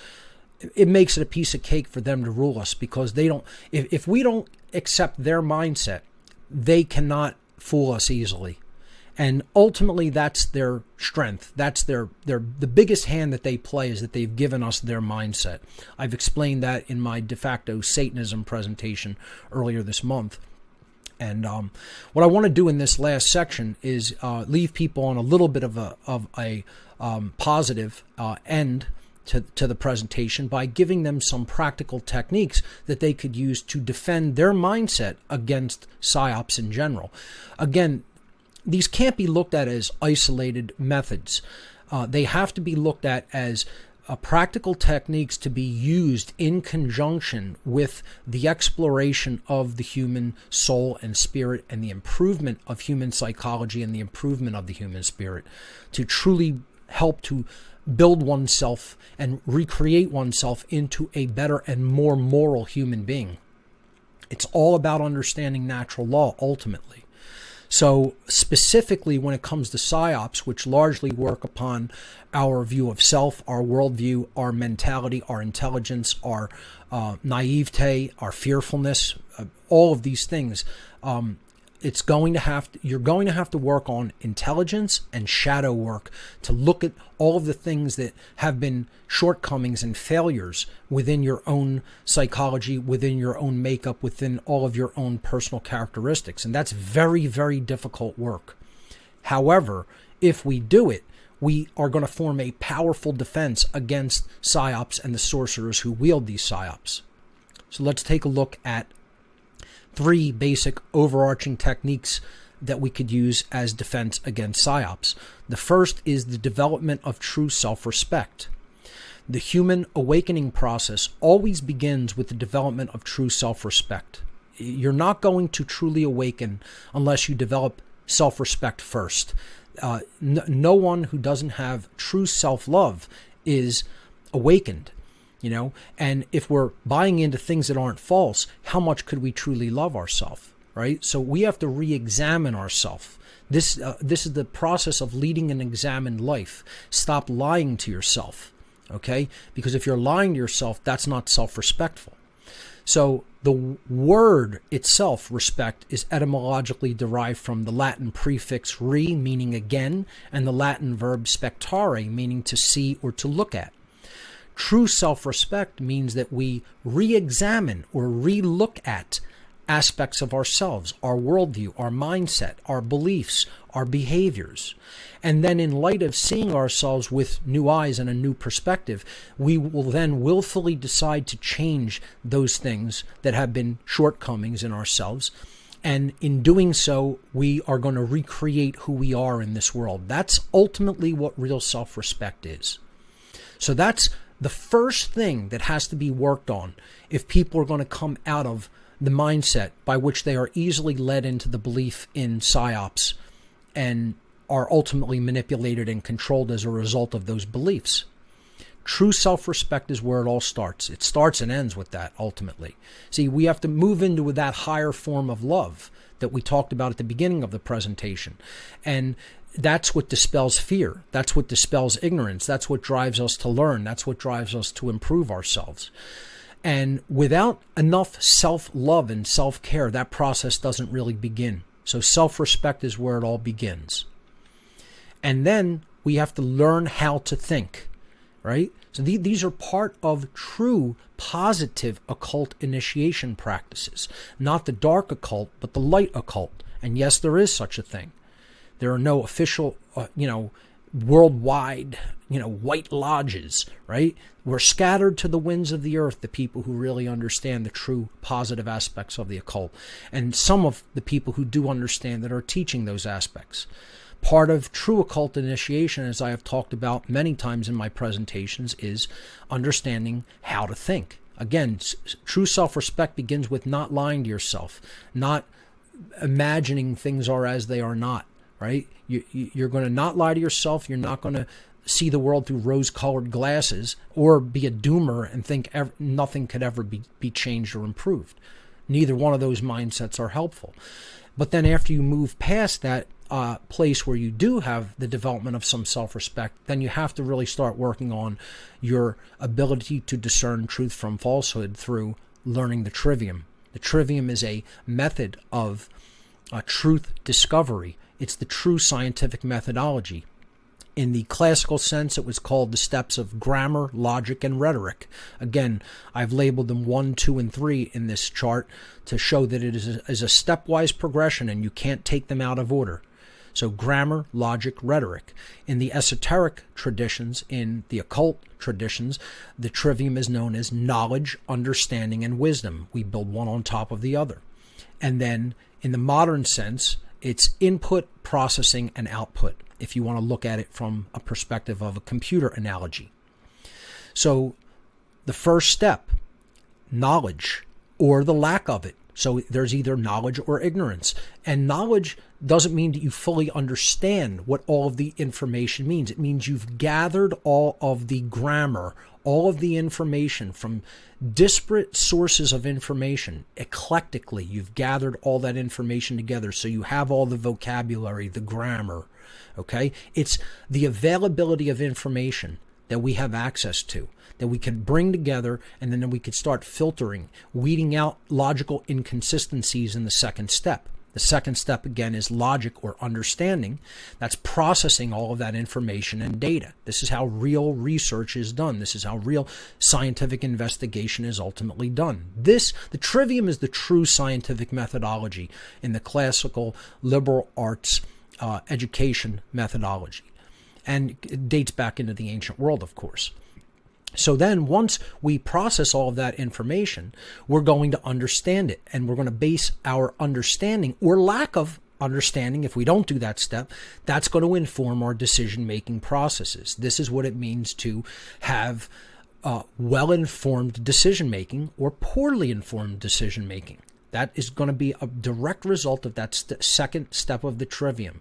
Have you gone through that information fully and with the correct methodologies so that you filter out incongruent information, you filter out things that are logically inconsistent, and you come to a correct understanding of them? And then in the third step, we're going to act upon that understanding that was then built upon in the first step on the information gathering.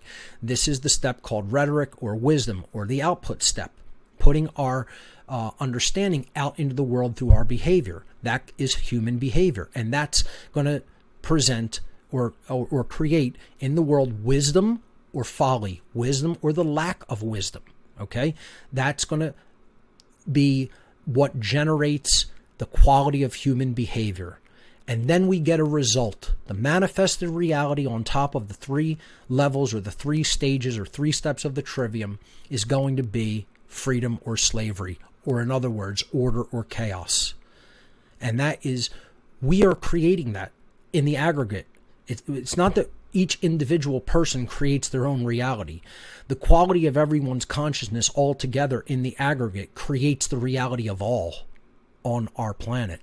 That's how the true laws of karma and the true laws of attraction work under natural law. And if you understand the trivium and you understand this process, you understand how we all collectively co-create our reality together. Unfortunately, most people do not understand the trivium, have never been taught it, don't understand how it works, don't understand how natural law works, and they're co-creating blind. They're still co-creating the shared reality of all human beings, but they're doing it unconsciously and blindly. Only truly understanding the trivium and how it works is going to help people to create our reality consciously and wisely. And again, that's part of the improvement of human consciousness. And then finally, and perhaps the most challenging and difficult of all work there is to do, is to really work on improving the dark aspects of human psychology. And in fact, what may be the ultimate, deepest underlying psychological reasons for why human beings fall for psyops to begin with. And that is because they have not done internal shadow work and worked through trauma, looked at all of the dark aspects of their personality and the negative things that have happened to them, perhaps during childhood and early childhood. And they have not resolved those traumas and worked through them to heal them. This is what shadow work ultimately is, what it means to do it, to sit quietly with one's thoughts and reflect and understand, why do I behave this way? Why have I chosen what I've chosen? What is the trauma that underlies some basic decisions that I seem to make, even though those decisions don't serve me and don't serve who I am and don't serve what I say that I want to manifest in the world? And again, this meme on the right here that I place next to the woman who's casting the shadow of the dove, it says most people's egos are too large for them to fathom the possibility of being fooled. We don't even want to think about the possibility that we have been fooled, we have been manipulated, we have been deceived, because no one wants to look at themselves as a person that got duped.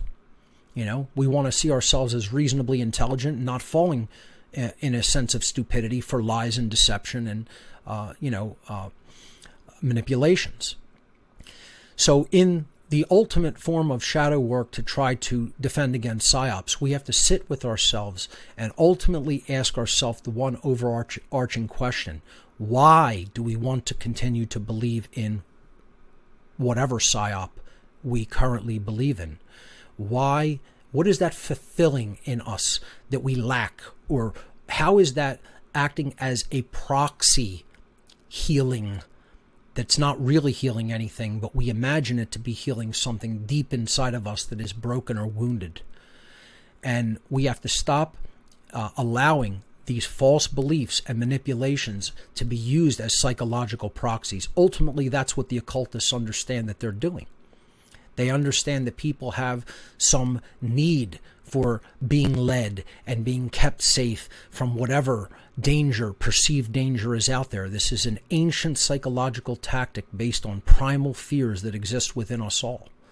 But if we work through those traumas and fears and work toward healing through true shadow work, true psychological, spiritual work and development, that's very challenging, very difficult to do. But I've spoken about many techniques on how to do it on my podcast and in some other presentations. And the main question we focus on is, what inside of me wants to believe the lie and why, ultimately?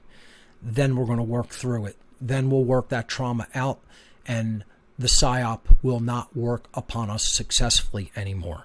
And if we could help other people to do that as well, and do that in the aggregate for most of humanity, there's a chance, possibly, that we could work our way out of the situation of the current human condition of slavery if a real effort is made in that regard. And that is my hope, and that is why I present presentations like this. So, ladies and gentlemen, I really hope that you've enjoyed my presentation, an introduction to psyops, an introduction to occult psychological warfare. I'm Mark Passio of whatonearthishappening.com. Thank you to everyone at Shattering the Illusion and all of the other participants in this great conference. Thank you for your kind attention today.